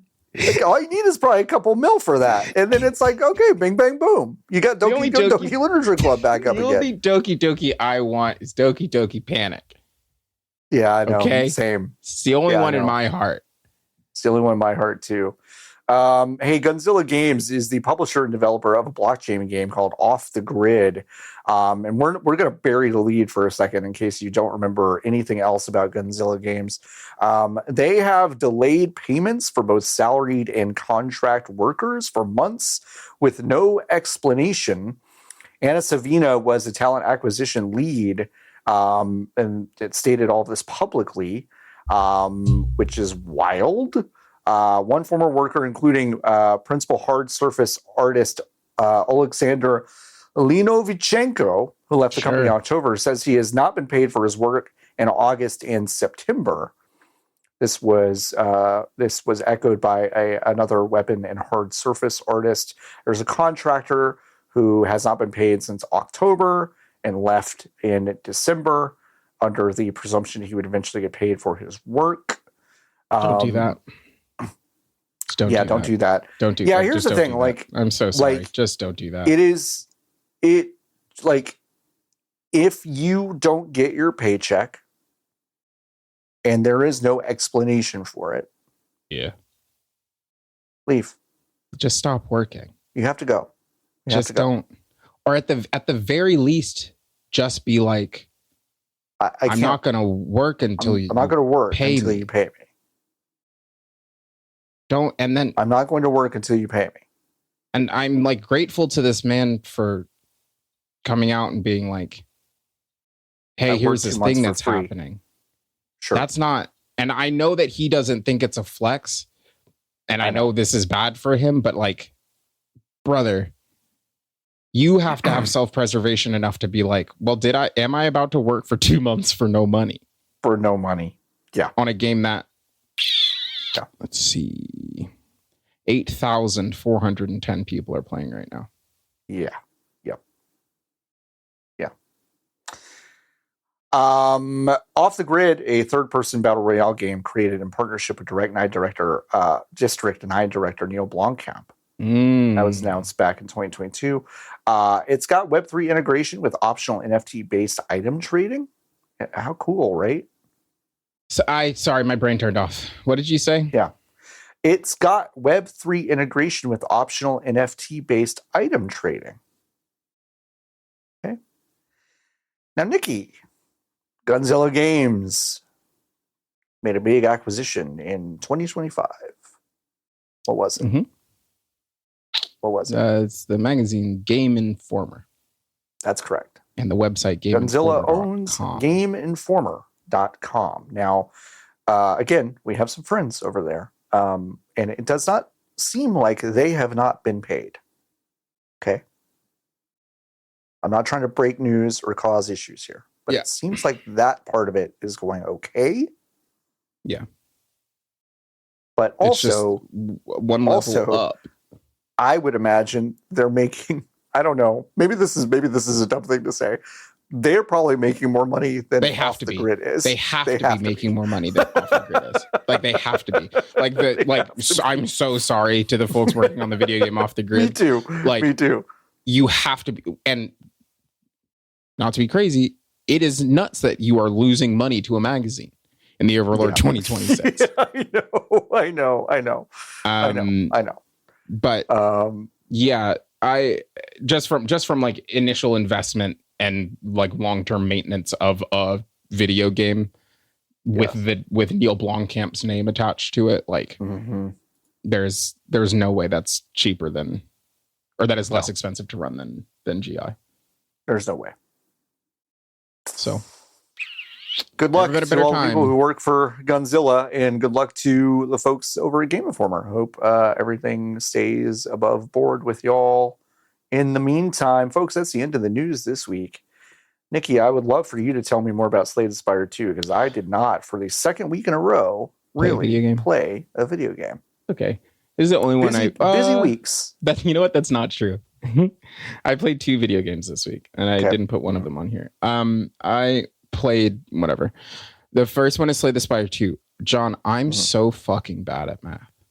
Like, unfathomable. And I've talked about this before. Sure. But like, I've been talking to more people about the video game around me at my place of work and in my personal life.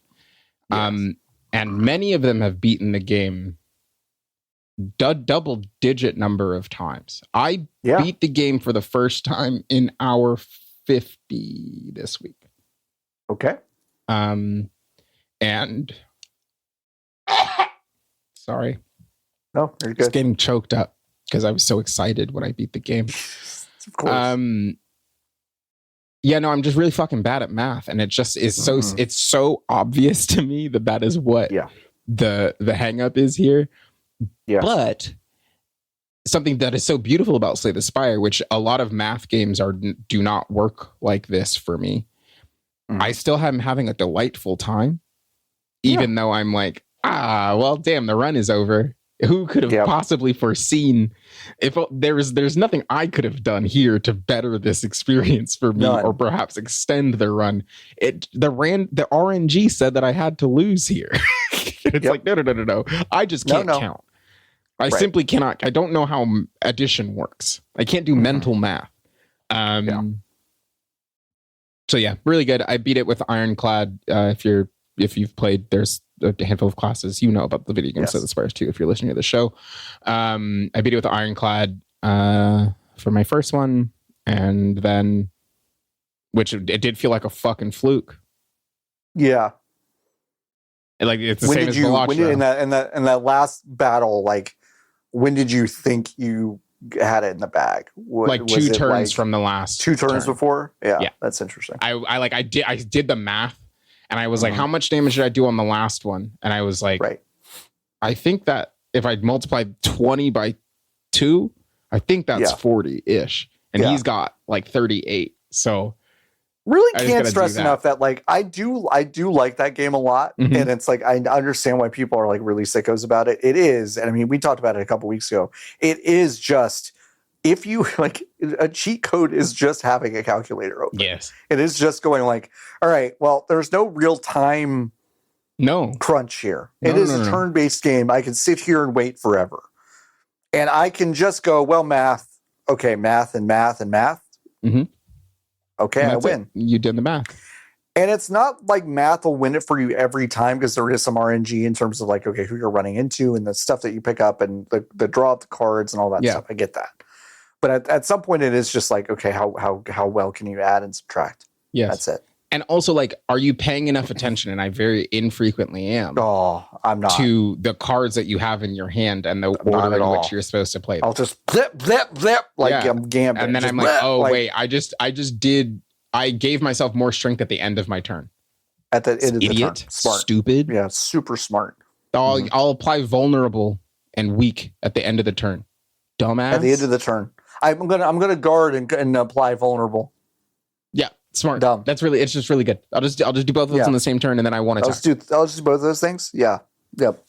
My favorite card in the game is Rolling Boulder. Do you know why? Why? Because it is a consistent amount. Well, it's an incricing amount of damage every turn. So it takes some of the guesswork out of it for me. So I'm like, every time it comes up, I'm like, it's my favorite card in the game. Because if at the very least 20 damage will happen. At least 20 damage will happen. Yeah. So if I fuck up, at least I feel like I did something. Yep, you did something. Yeah. Anyway, that's good. And I also, on Monday, I will appear in a video on youtube.com/Astrogoblin plays. And I watched Jacob play DreamWorks' How to Train Your Dragon for the PlayStation 2. Awesome. Sorry, the PlayStation 3. I was about to say, that sounds, on an emulator. I was like, okay, that felt too recent to be for PlayStation 2. It looks like a PS2 game. Sure. Is as technologically complex as a PlayStation 2 game, did run on the PS3. Yes. Jacob's PS3 was a little weird, had a mouse and a keyboard and stuff. And interesting. Yeah, and none of the audio worked right. So it sounded like you were listening to the game through a fan, which rocked. So that was really fun. Yep. And then that sounds a lot like our PCS3 to me. I don't know what that is. Do you mean PlayStation 3? The Sony PlayStation 3? Yeah, I'm into PlayStation 3. Yeah, okay. The physical console. Yeah. Yeah. Because that's, it just, Jacob's was weird. So, it just had a mouse. Yeah.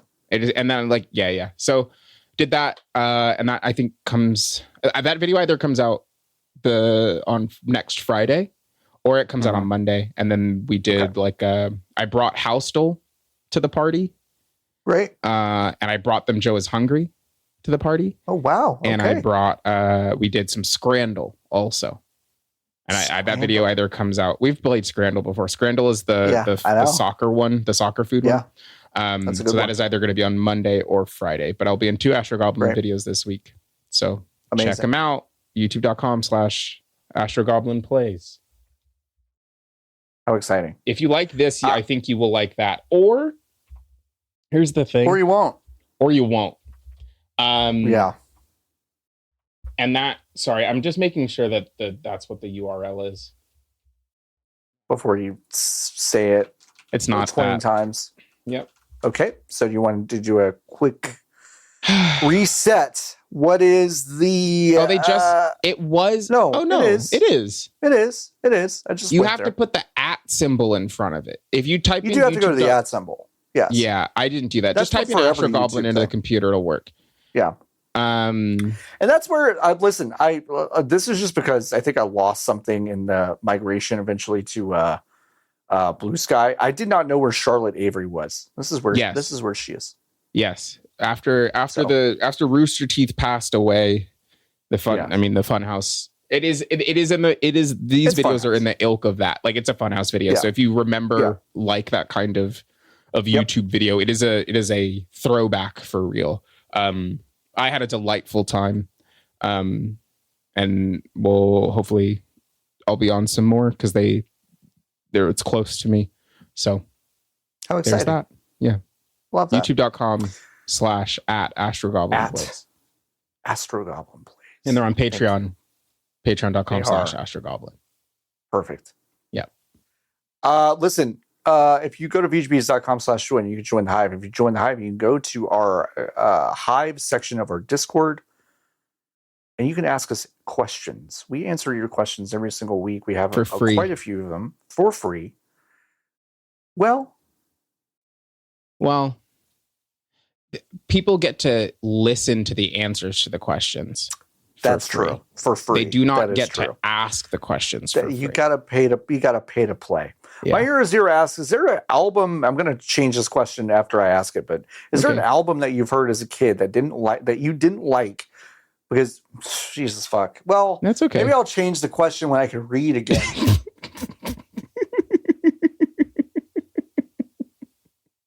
It's okay. Is there an album I can't read or do math, so it's.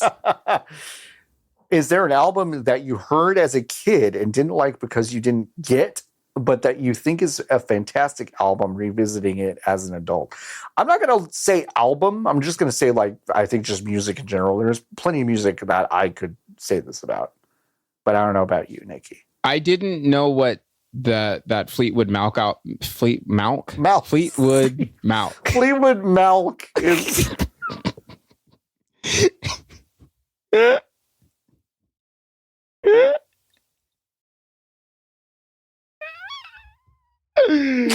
Fleetwood Malk.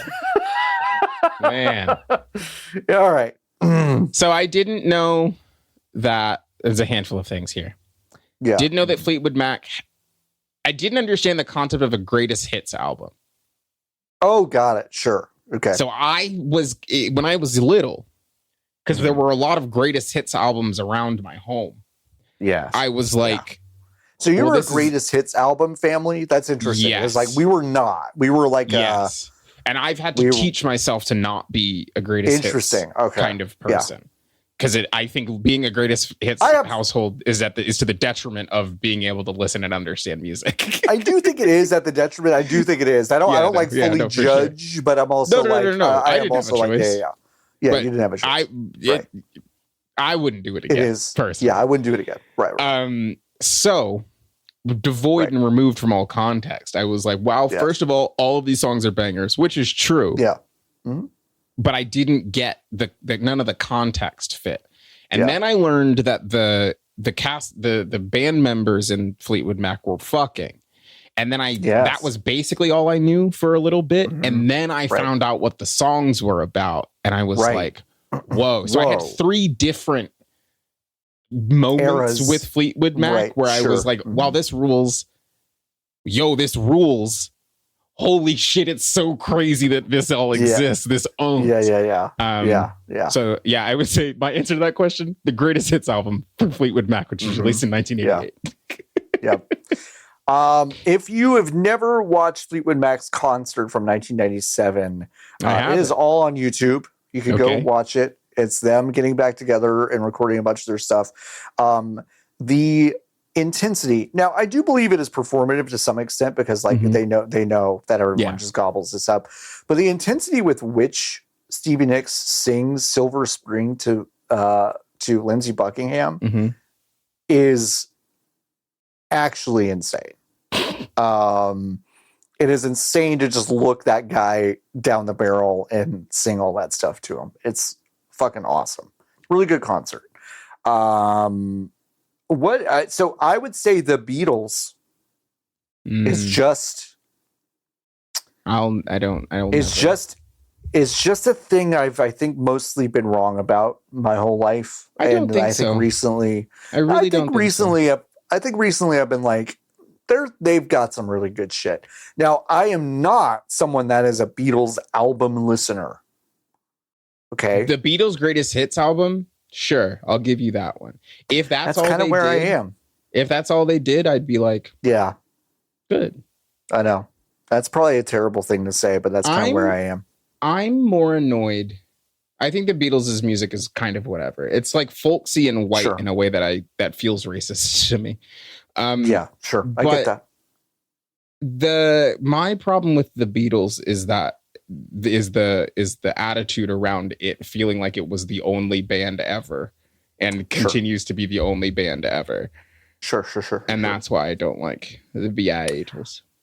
I do also, the think name they is are super dumb. It's so super corny. Dumb. It's so really, corny. Really corny. I know. Listen, I'm not saying they're better than a lot of stuff. I'm not. But they're like, there's some tracks that are just really good for the Beatles, and I'm like, no, okay. I mean, Blackbird's is great. Good. It's a good track. I Saw a Face. It's good. I don't know what that one is. It's good songs. Let me just listen to that one really. Don't let me down, Jordan. Can you just put in? Just pull in full tracks of the Beatles, please. Just Jordan, and then pick your favorite, Jordan. Just play that. Pick your one. fave. Yeah. Pick your fave. In the same kind of vein, Jason asking, "What's the first album you bought yourself, and does it hold up today?" Oh. The first album I was. Oh, go ahead. No, please. The first album I was gifted was Michael Jackson's Dangerous, and that doesn't really hold up. A couple of the tracks do, but most of them don't. Like Black or White, it's like a terrible song. But like Remember the Time is great. That's a fucking banger. Remember the Time is a great song. I think Black or White is corny. I think it's really corny, but like it doesn't hold up with his other stuff. I haven't listened to it in a while. It's low tier. I'll listen to it later. Yeah. But the first album I bought with my own money was actually The Offspring's Smash, which I do think holds up pretty well. I don't know why my mother allowed me to buy that album, but I did. Do you think she knew what was on it? No, she didn't know until I did play Bad Habit at a birthday party. And there's a part in the middle of the song or toward the end. Drivers are rude, such attitude. When I show them my piece and play and say some things, I feel like I'm God, you stupid, dumb shit, goddamn motherfucker. And then my mom and she didn't like that. She didn't like that. Yeah, I get that. It's just so far away from the double dragon music that she raised you on. She fucking loved the Double Dragon music. Yeah. Yep. So I get it. They're still not off this fucking spaceship, dude. Oh, but they're fine. They're talking to him and stuff. Fucking takes forever. I can't imagine you've just gone through. Oh, literally, as I said, that the first they're stepping off. They cracked it open. Yeah. Oh no, wait, just kidding. Three of them have been off. Two of them have been off, and they just got the third one off. Oh yeah, they're just not all off. They're just not all off. I was a singles person because of my the aforementioned greatest hits of it all in my family. Yes. And I was iTunes was my first, like when I had money to buy music, I was not buying CDs. I was being given a $15 iTunes gift card, which then allowed me to purchase 15 songs for 99 cents. Yes. The first song I remember buying on iTunes was I don't remember actually if it's the first song I bought. It's the first song I remember buying, and it was fucking oh my god.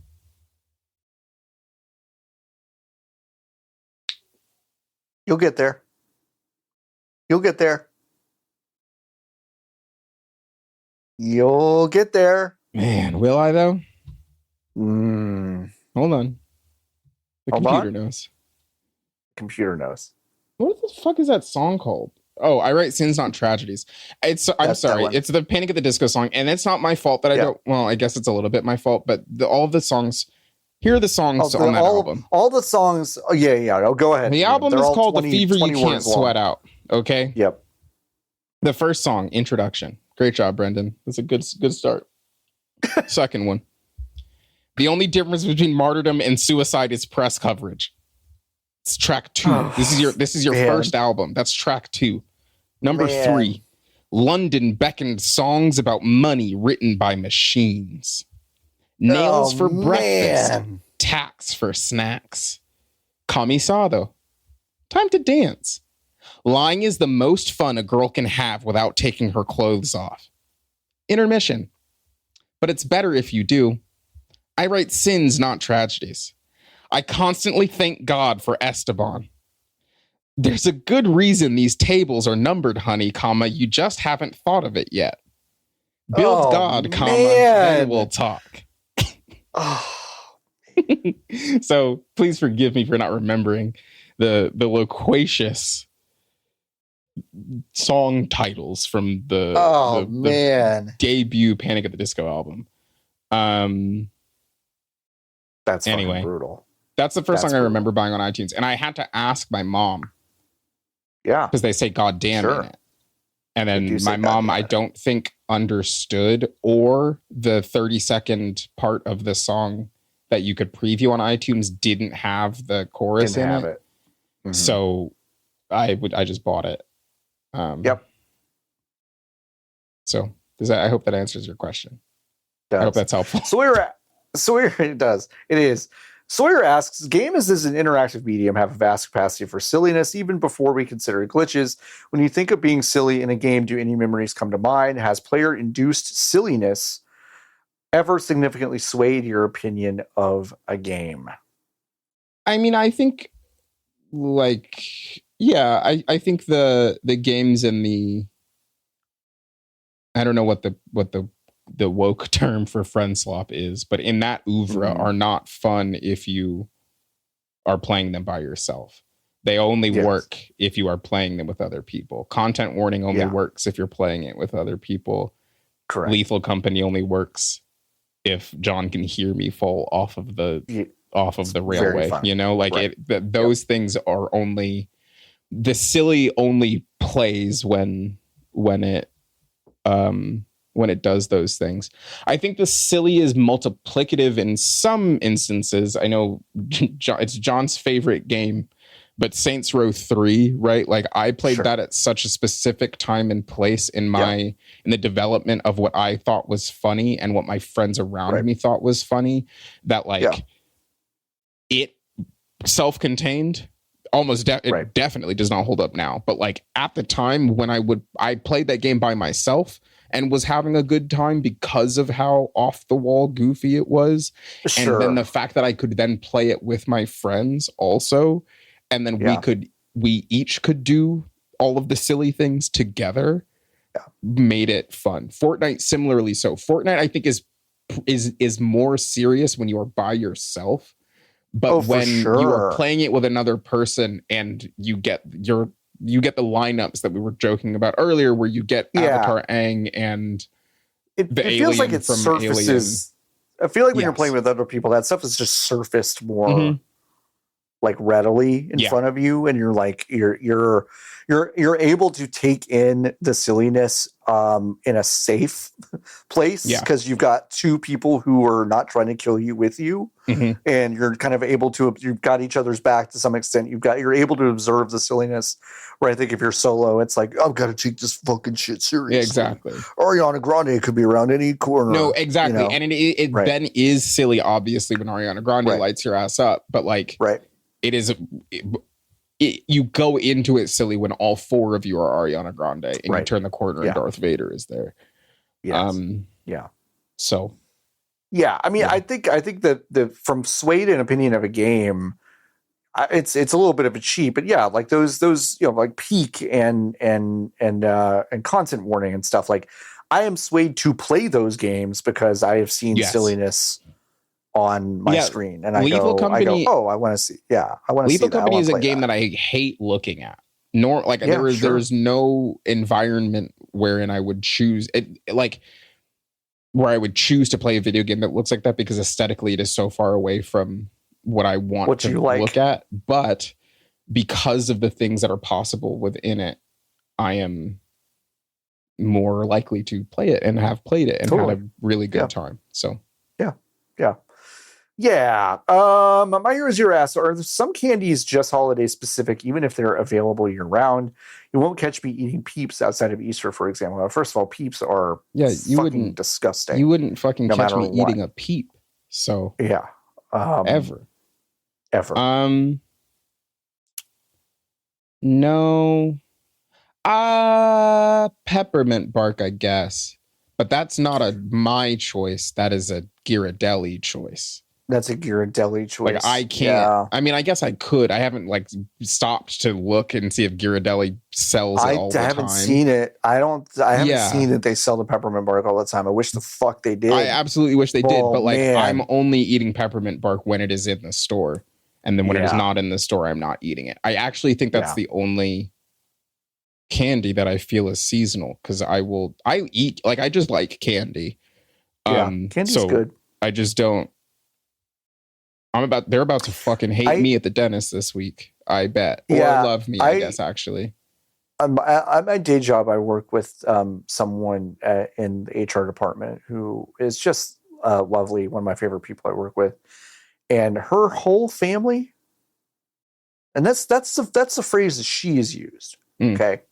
Her whole family works at Mars. Wow. So she'll just show up. Yeah, except for her.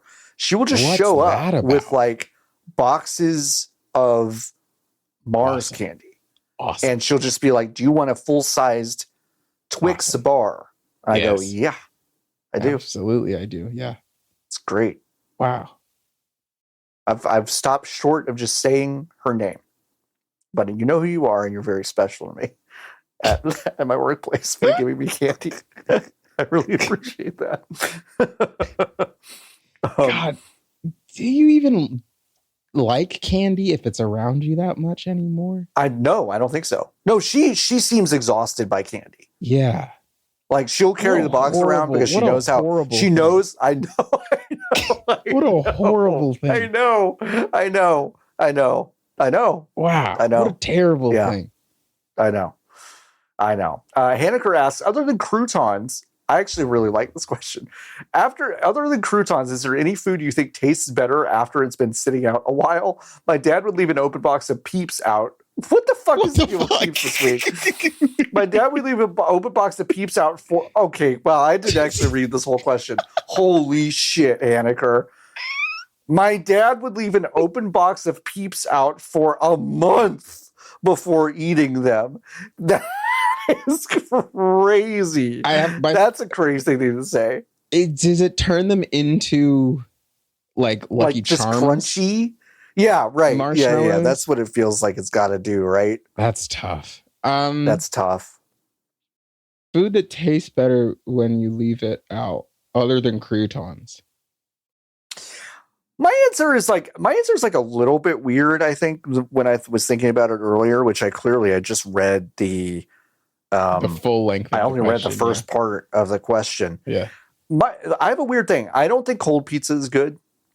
I think a hot pizza is great. Yeah. I think pizza that is sat in its box on the counter for about an hour is fucking room perfect. temperature pizza. It is just slightly above room temperature pizza. And it is like, I think it is if I figure out that like someone's ordered pizza and I didn't know about it for an hour, I'm like, fuck yeah, absolutely. Yeah. And it's going to be really good. My answer to this is Oreos, but it is because of how I eat Oreos that that's how horrifying. You're aware of this. Am I? Yeah. Okay. You take however many Oreos you want. You put them in a cup. You get milk. Oh, you pour the milk over disgusting. the Oreos. Then you get a fork, and then you eat the Oreos. I blocked this out of my mind because it is fucking disgusting. You make a fucking Oreo slurry like fucking sicko. I'm not letting them sit in there that long. Is there? I will concede this. Is there a small amount of Oreo slurry at the bottom of the cup at the end? Yes, there is. There is. Yeah. Am I drinking a cup of Oreo slurry? No. I'm mostly eating very soft Oreos. Right. Sure. Yeah. But there is some slurry at the bottom. There's some slurry at the bottom. This point yeah. Yeah. Oh. So I guess that's my answer. I hope that leaving it out is perhaps not the... not the same, huh? Yeah, not the same, but not the same. I just shared a little secret about me. Yeah. Haneker didn't ask, is there any food that just tastes better after you fucking slop it up and let it kind of rot? Slop it up and rot food? Is there any good stuff like that? He didn't ask that. They didn't ask that question. Their dad eats. Their dad left peeps out. So I know, Haneker. That's fucking disgusting. On the planet, I think they might be best suited to my way of living. Yeah. Horrible. Fonk asking two fanbite based questions. So we'll answer these. What was the story behind the Twitch channel Fanbite 2? Fuck if I know. I don't remember. I saw this question. I remember what the second Fanbite YouTube channel was for. Yes. But I do not remember what. We're splitting off like gameplay videos. From VODs. From Was the idea. But I don't remember what the Twitch channel was supposed to be at all. It existed. the thing that's coming to me is that the second Twitch channel, I think, may have just been a way for us to route footage, like for us to route video differently. Maybe because we didn't really have this was before we had vMix, which we used for 2 seconds, and it was before we did use like all of 2 like seconds. This is so complicated, but so fucking hard. And then like whatever the Giant Bomb has since moved on, but there are a couple of like things that do exactly what we wanted vMix to do, which is like you join a website and then you tell it where to look, and then you give that link to somebody else and they put it in as a browser source and it just puts it into OBS. Those didn't exist when in the halcyon days of 2021 or whatever. So it must have been something like that, and then we didn't use it because I think it was fucking dumb. Like it just, I think, was a bad idea to route it through. Or either that, or maybe we used it like if we were doing 2 perspectives at a time. Maybe, but I'm not 100% sure. Man, I don't remember. I literally do not remember. We should have been better at documenting stuff. We really should have been, and I should have been better at documenting things here as well. I mean, archiving is hard. It's hard. I still have on my GameCube. I still have a bunch of streams. Let's get them out. I mean, yeah, probably. Honestly, it would be sick as hell to have those hard drives back, because then I could make a NAS. It would be so sick. It would be pretty sick. Funk also asking, John, I was listening to an old friends reunion and you talked about you really needing to get a new wheelchair. Did you get one? Yeah, I did, Funk. I got one. I got 2 actually. I took some of my fucking severance money and I poured it into 2 wheelchairs. One was a brand new wheelchair, totally new frame. That's the one that you can see behind me. With 2 new eMotion wheels. That was very, very expensive, and that's the wheelchair I use most often. I also took my old frame and I attached something called a smart drive to it. And a smart drive is basically a 5th wheel that turns on, and there's a little dial, and it basically just like pushes for you, and is much lighter and easier to get around than this one. And so I take that one for air travel, except I don't take it anywhere now because it's dead. So, it just doesn't work. Yeah, it's a $1,500 battery to replace. I was gonna say it's probably just cheap though to $1,500 battery. Saving grace, Niki, and I hope I'm not voiding it by saying this out loud on a podcast. Saving grace in the middle of a recall right now, so I've got to get on the phone with them and send it back in, and hopefully they'll replace it. But I did get a new wheelchair. So do your eMotion wheels or the smart drive have odometers on them? Do you know how many miles your wheelchair has on it? So the app that is connected to it is, I'm sure this is a good sign, has been depreciated and basically just not updating anymore. At one point, that would have been a place where I could do that, but they've basically stopped supporting that. Cool. Which probably just gives you like a cool like view into like, and that's what you want for a mobility device, personally. Your mobility device, yeah, I know, I totally agree. Who gives a shit what us dumb fucking crippled idiots want? Who fucking cares? It's so fine. Who cares, dude? Whatever. Who cares? What it doesn't. Nick asking. I think I did this last week. John called Montauk upstate. That's fucking crazy. You did? I think I did. And here's the thing. And I'm not just saying this because I've said so many dumb things on this show and elsewhere that I would just own and be like, yeah, I didn't know that. I deeply know that Montauk is not upstate. Mm-hmm. Sometimes I call Long Island and like going out that way upstate. Is that correct? Not at all. Not even a little bit. But I now, because at one point I did believe that, and now I've just kept doing it because I think it's funny. It's a good bit. It's called Long Island upstate. You know who I personally do not care if you make mad? Upstate New Yorkers and Long Islanders. Totally. You couldn't give less of a shit if they're mad. I know. I know. I'm always I'm always saying that Hempstead is the crown Yep. of upstate New York. It's the crown jewel. You're on the Artemis spaceship. Mineola? The secondary crown. There's a Mineola, New York. It's on Long Island. There's a stop on the Lure, and there's a Mineola, Texas. Huh. Maybe does it fucking suck? Yeah. Oh yeah. It's awful. Well, they're basically the same. You've been to both sister cities. Yeah. Chihuahua Pie. Now, what's a sister city? Quick. I think it's just if you're friends. If you like at some point in the past. Understand it. I think if your mayor came to my city, right? I think we like shake hands and take a picture, and we're like, we're sister cities. Just go to Wikipedia and just look up Hanoi, Vietnam, and it'll be like our sister city, Cincinnati, Ohio. What? Like, what are you talking about? Why? For what? I don't know. Chihuahua Pug's asking, you're on Artemis spaceship. Well, now it's in the not anymore. Ocean. I just got off. But which game are you giving the distinction of being furthest a game has ever been played from Earth, which I think is fun. It wouldn't be one of my favorite games. No, it would be something funny.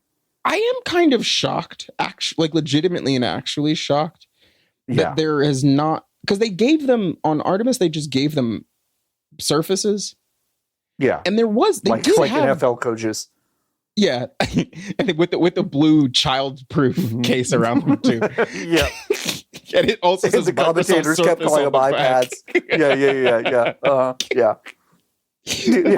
That's so fucking funny to me. The flight control's like, "Hey, take your iPad out." And Microsoft's like, "Fuck, we can't win at all on this fucking thing." Today's thing. I was in the car when this happened. I was listening to it, but the today's thing when they were inputting the coordinates and like the speeds and stuff to come back, they were in an Excel document. And they kept fighting the version name of the Excel document because it was different on the spaceship than it was the document on the Earth. Crazy. And the commander radioed in and was like, "Yeah, I'm looking at Excel and the version, it's just version 2. Do you mean version 1?" And then she was like, "No, I mean version 2." And then he was like, "Oh no, I just don't think it's saved correctly. We're looking at a file called version 1, but the numbers say version 2. And I was like, damn, we're so fucking cooked. And you know who's more cooked? The Microsoft Corporation. I'm legitimately shocked that on the space station, there has not been a mention of, we sent up a switch or we sent up a computer, what can run Slay the Spire or whatever. Because they are up there for a long time. Yeah. And they do get their own time. And there are experiences that they could have disconnected from the internet that would not take up limited. I still don't really know how it works. But because they can stream video from the moon. I don't understand it. To me, watching this whole thing for the past 2 weeks, I've just kind of been like, I don't know shit. Feels like shit should be better here because I'm seeing some wild shit happening up hundreds and thousands of miles away from here. So it feels like we should just kind of be living better if we could just figure that shit out. So the thing that really fucked me up today. So there's two networks. There's a deep space network that once you cross the threshold of the Earth zone, they switch to, and that's the field of bandwidth that we were using to get the video from the shuttle or from the capsule and all of that stuff. And like they would say we're downlinking and sending these huge files, that we were using that network. When they got close back today, they were within the range of the Earth satellites. The quality on the video using the exact same cameras, the second they got back to the Earth-based satellites, it looked like you were watching a 240p video. Trash. Right. But they were the closest they have been since they fucking left. Don't understand it. Makes no sense to me. Makes no sense. Anyway, I'm taking Super Mario Run, and that's going to be the first video game that we're going to play. In Bummer deep space. Answer.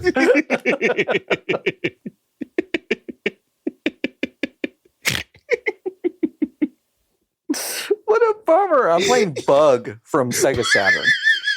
So that's what I'm saying. That's what I'm playing. It's way funnier if it's trash. It is way funnier. Altered Beast way for the funnier. Genesis. Altered Beast. It's the first video game played in space. Yeah. My Hero Zero asks, how old were you when you realized aqueducts were just bridges for water and not pumping water upwards? Aqueduct. I'll here's be honest, My Hero Zero. I don't know. I don't know. I think this. Hey, My Hero Zero. That might have been the first time I knew what an aqueduct was. Yeah, now. I knew that they existed, but I didn't even think about them as. I just thought that was a thing that water went through to get to another place. Yeah, I didn't even know that they needed to be elevated, which a bridge is to me. You know. So yes. So today, I guess, is my answer. Yeah. Maca Brett asking, hey, how's it going? Doing all right? No. I mean, yeah, it's all right. I mean, yeah, for sure. For as all right as pre-war can be, yeah, bud. Pre-war, yeah. Hope you're doing well, though. Yeah. Jason asks, what's the best little guy for movies? I present for your consideration the Mogwai. Pretty good. Mogwai's pretty good. But they get scary. They get scary. Yeah, I think that disqualifies them for me. Yeah, to be kind of best little entirely guy. for me. Yeah. Ewoks are pretty good. Ewoks are pretty good. Rocky was pretty good in that fucking flick. That's a guy, but he's big though. Is he little? Does he count as a little guy? He's like the size of like a corgi, don't you think? I haven't seen the flick. I thought he was bigger than that, but I thought you went to go see that movie. You just asked me about it. I just asked you about it, and then I was well, I could go see it, and then I saw Mario instead. Great choice. I know you can't talk about that, so I won't even ask you. But let's see. I'll ask you about it in a second. Yeah. Best little guy. I mean, the Worm in Labyrinth. What did you say? Babu Frick was fun. I love Babu Frick. He seems like he's related to the Worm from Labyrinth. Yeah. I think that might be my answer. Either Babu Frick or the Worm from Labyrinth. Arcabian asks, which hygienic maintenance activity is the most offensive when done in a public space? I wouldn't consider like pooping a hygienic maintenance activity.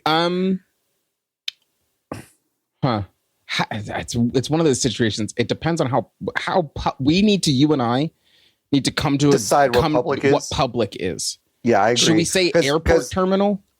I would say airport terminal. Yes. Because I was thinking, it always freaks me out when someone I see at work is brushing their teeth in the bathroom. Mm-hmm. But I would not say that's public. And also, whenever I see that, I am like surprised, but I'm also like, wow, you're really committed to your teeth. That's cool. Yeah, no, that's good. Yeah, that's great. I think let's put the wrapper on public here to be airport terminal. I think flossing. Flossing is crazy. The ones that come up for me are flossing and nail clipping. Ooh, well, like toenail clipping is like toenail clipping, no fucking way. No fucking way. Like sometimes you have shit stuck in your teeth. And like, I think that you should maybe get up and just go to the bathroom and go to a stall and do it? Yeah, probably. But am I going to harangue a person? And again, if you're at an airport bar and you're flossing at the bar, I think you should be shot. If you are sitting in your seat, not really doing anything, and there's nobody around you, and you've got something in your teeth, you can probably get a floss pick out, like that is fine. Right. But for me, it's like nail clipping and toenail clipping, which is weird because I do not have a thing about fingernails and toenails at all. This is one of the most Jerry Seinfeld things I'll ever say. It's the principle. It's the idea that you have removed your shoes and socks inside of the airport, gotten a tool out, and then what are you doing with the clippings? Are you leaving them on the floor? I was gonna say if you got a nail clipper with the compartment, sure, different. Well, kind of different. Sure. I think fingernails, if I saw someone doing their fingernails and they had a clipper with the compartment, I would almost not think of twice about it. That compartment can't hold big toenails. No, it can't. I can't. If you got your dogs out and you're clipping your toenails, you're a fucking worm. Yeah. And I hate you. To the wall with That's the airport bar flosser. Yeah. I agree. All right, just a couple more questions. Haneker asks, you can pick 4 animals for your RPG party. What are you going with? 4 animals. Barley. She's not going to be good, though. I changed my mind. Or mind, she can stay. Barley's first out. She can stay at home. Yeah, no, she's first out.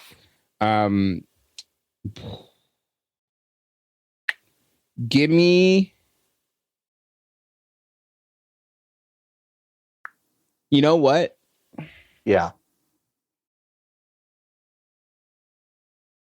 Give me a red panda. Okay. Give me a... Like, can I get like 3 brown recluse spiders? Sure. I don't want to see or interact with them, but I want to be able to like throw them at somebody and be like, this is a brown recluse spider, and I can kind of get out of there. Okay. So a red panda and 3 brown recluse spiders.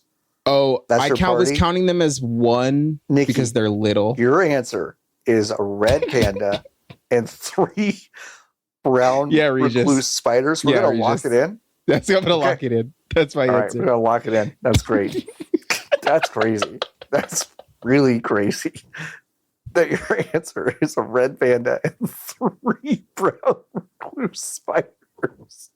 That's a great answer, though. I'm really glad you asked that question. And I'm not even going to give you my answer because I can't do better than that. Plastic Priest asks, BGBs is a great name, but if you had to be trendy and start a new media venture named in honor of a recent employment-related group trauma, what name would you pick? Yeah. Which is fun shade to throw at almost every single other outlet that is That's open true. because they did that. Bitten.co, if it's available, is probably pretty good. Bitten.co? Yeah. That's pretty good. You know, I like that. Grace asks, is Nikola Jokic dude's rock? Yeah. And here's the thing. If he didn't have the horses about him, he wouldn't be. Right. He would be a weirdo. Yes. Yeah. But because the horses make him dude's rock. Yeah. Niki, how are you? There honestly a lot of there are like 7 left. They're all pretty good. I got 10 minutes in me because I gotta eat. Okay, let's go through them quick. Sphinx, which is worse, packing for a move or unpacking after the move? Lightning round. Unpacking, easy. Well, I mean, both of them fucking suck, but both are legitimately traumatic. I don't use that word lightly. Traumatic to me. I'd rather pack than unpack. Yeah. Maca Brett asking me, what are some good reality shows to look into that you maybe haven't watched?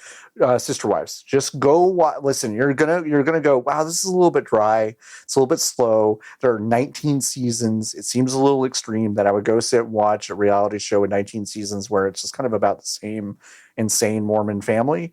Mm-hmm. Your investment will be worth it. I promise. Yeah. Get in there. What's some good music that people should be checking out? Asks Cam. Let me open up Apple Music.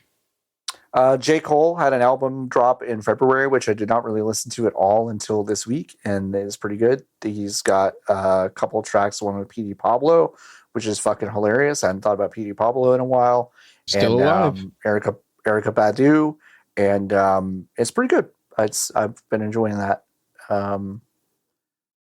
And also Doechii and Lady Gaga released a dual single today. Is it good? Or last night? Yeah, it's fun. I listened. I got 15 seconds in and then was like, it's fine. It's whatever. Yeah. The new Slater album is really good. SLAYYYTER.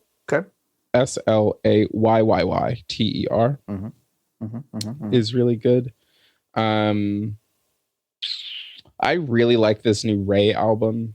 It's called This Music May Contain Hope. It's so cheesy. I need to be so clear. Yeah. I understand. Yeah. It is so fucking corny.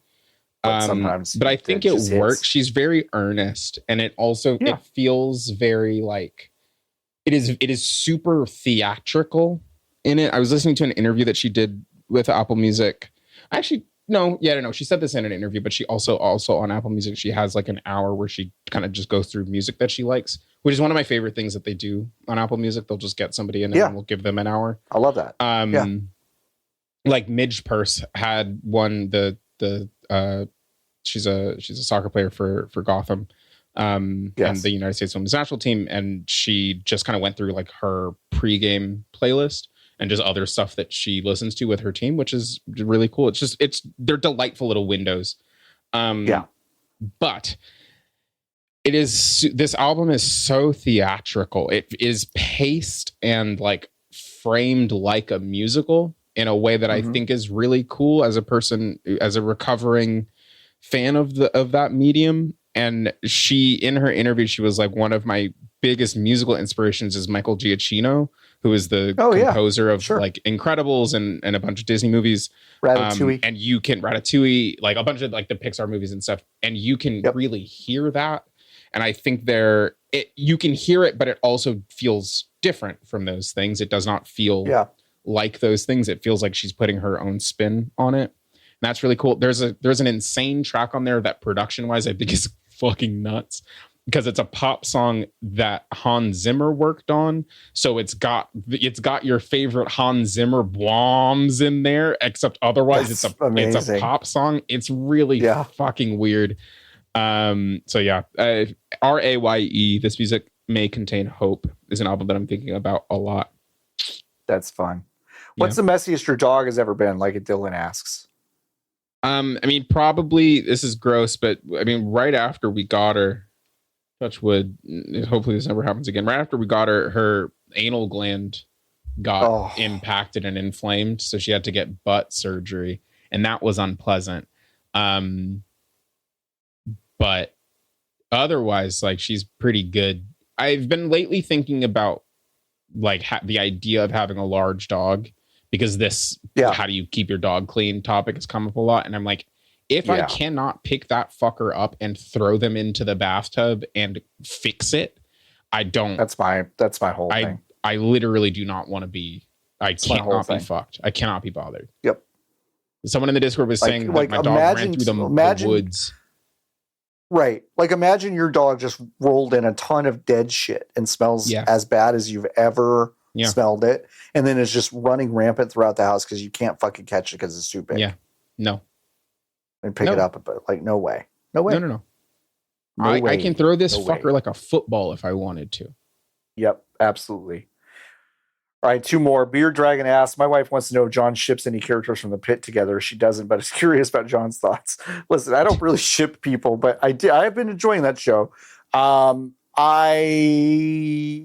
in that show is, if you don't know, everyone in that show is just like unbearably hot in like different ways. Dr. Hot. Just, like the casting on that show is just like insane. I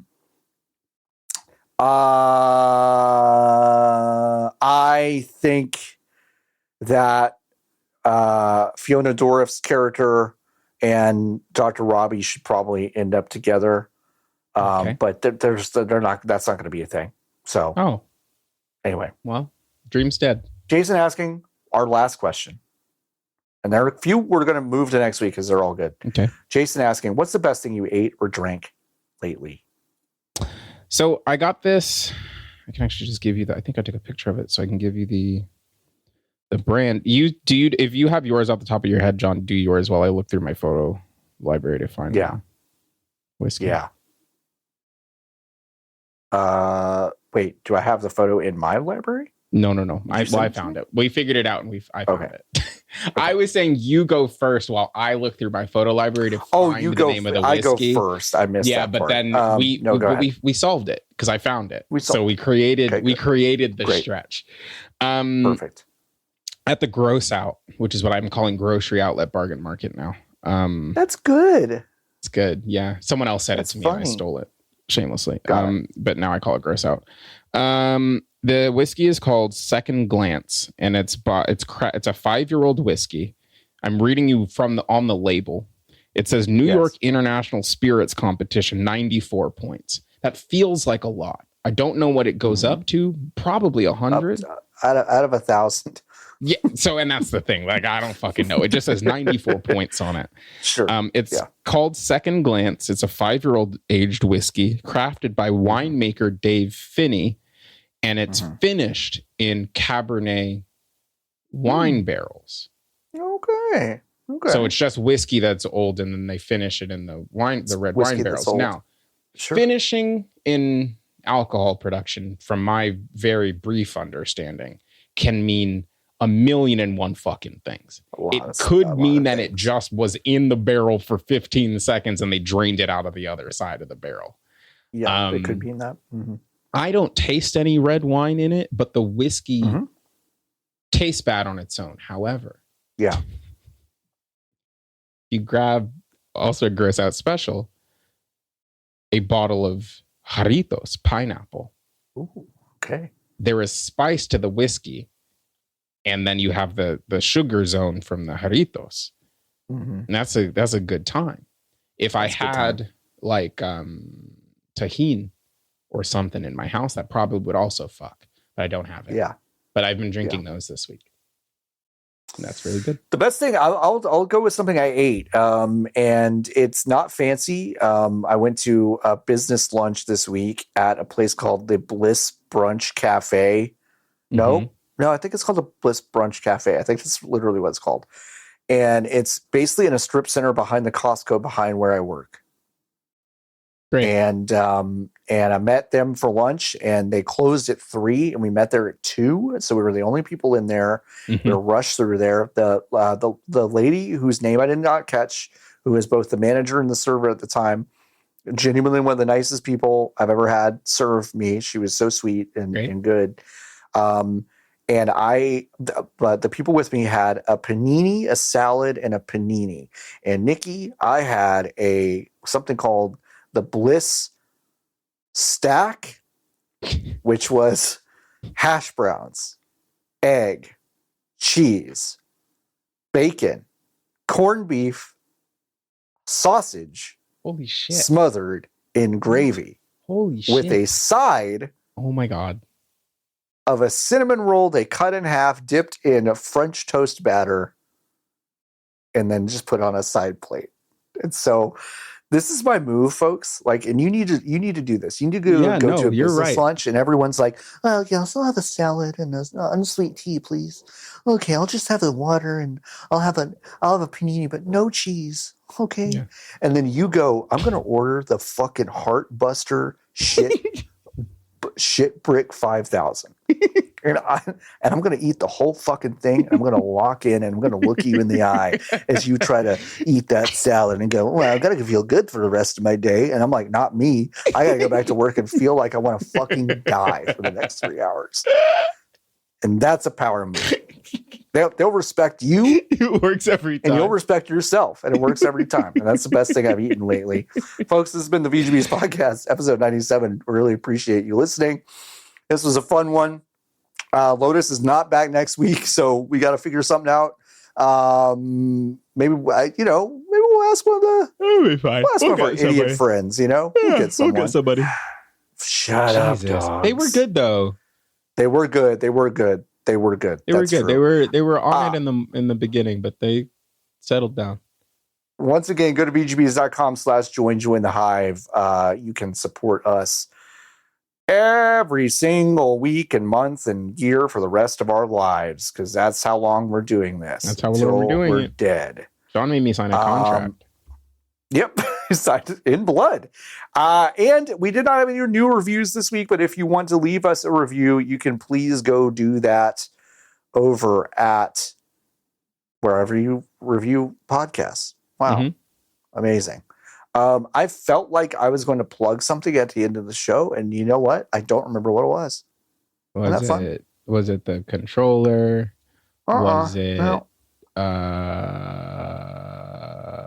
Are you doing any football this weekend? I'm doing a stream for my charity, but by the time you hear this, it has happened already. It's happened already, so I might as well not tell you about it. So I don't remember, but we're going to get out of here. Yeah. And I'm going to eat, and Nikki's going to eat. Yeah, it's food time. And we're gonna go to bed and do this whole thing again next week. That's true. So thanks again, folks. We will see you next time. Until next time, keep on buzzing.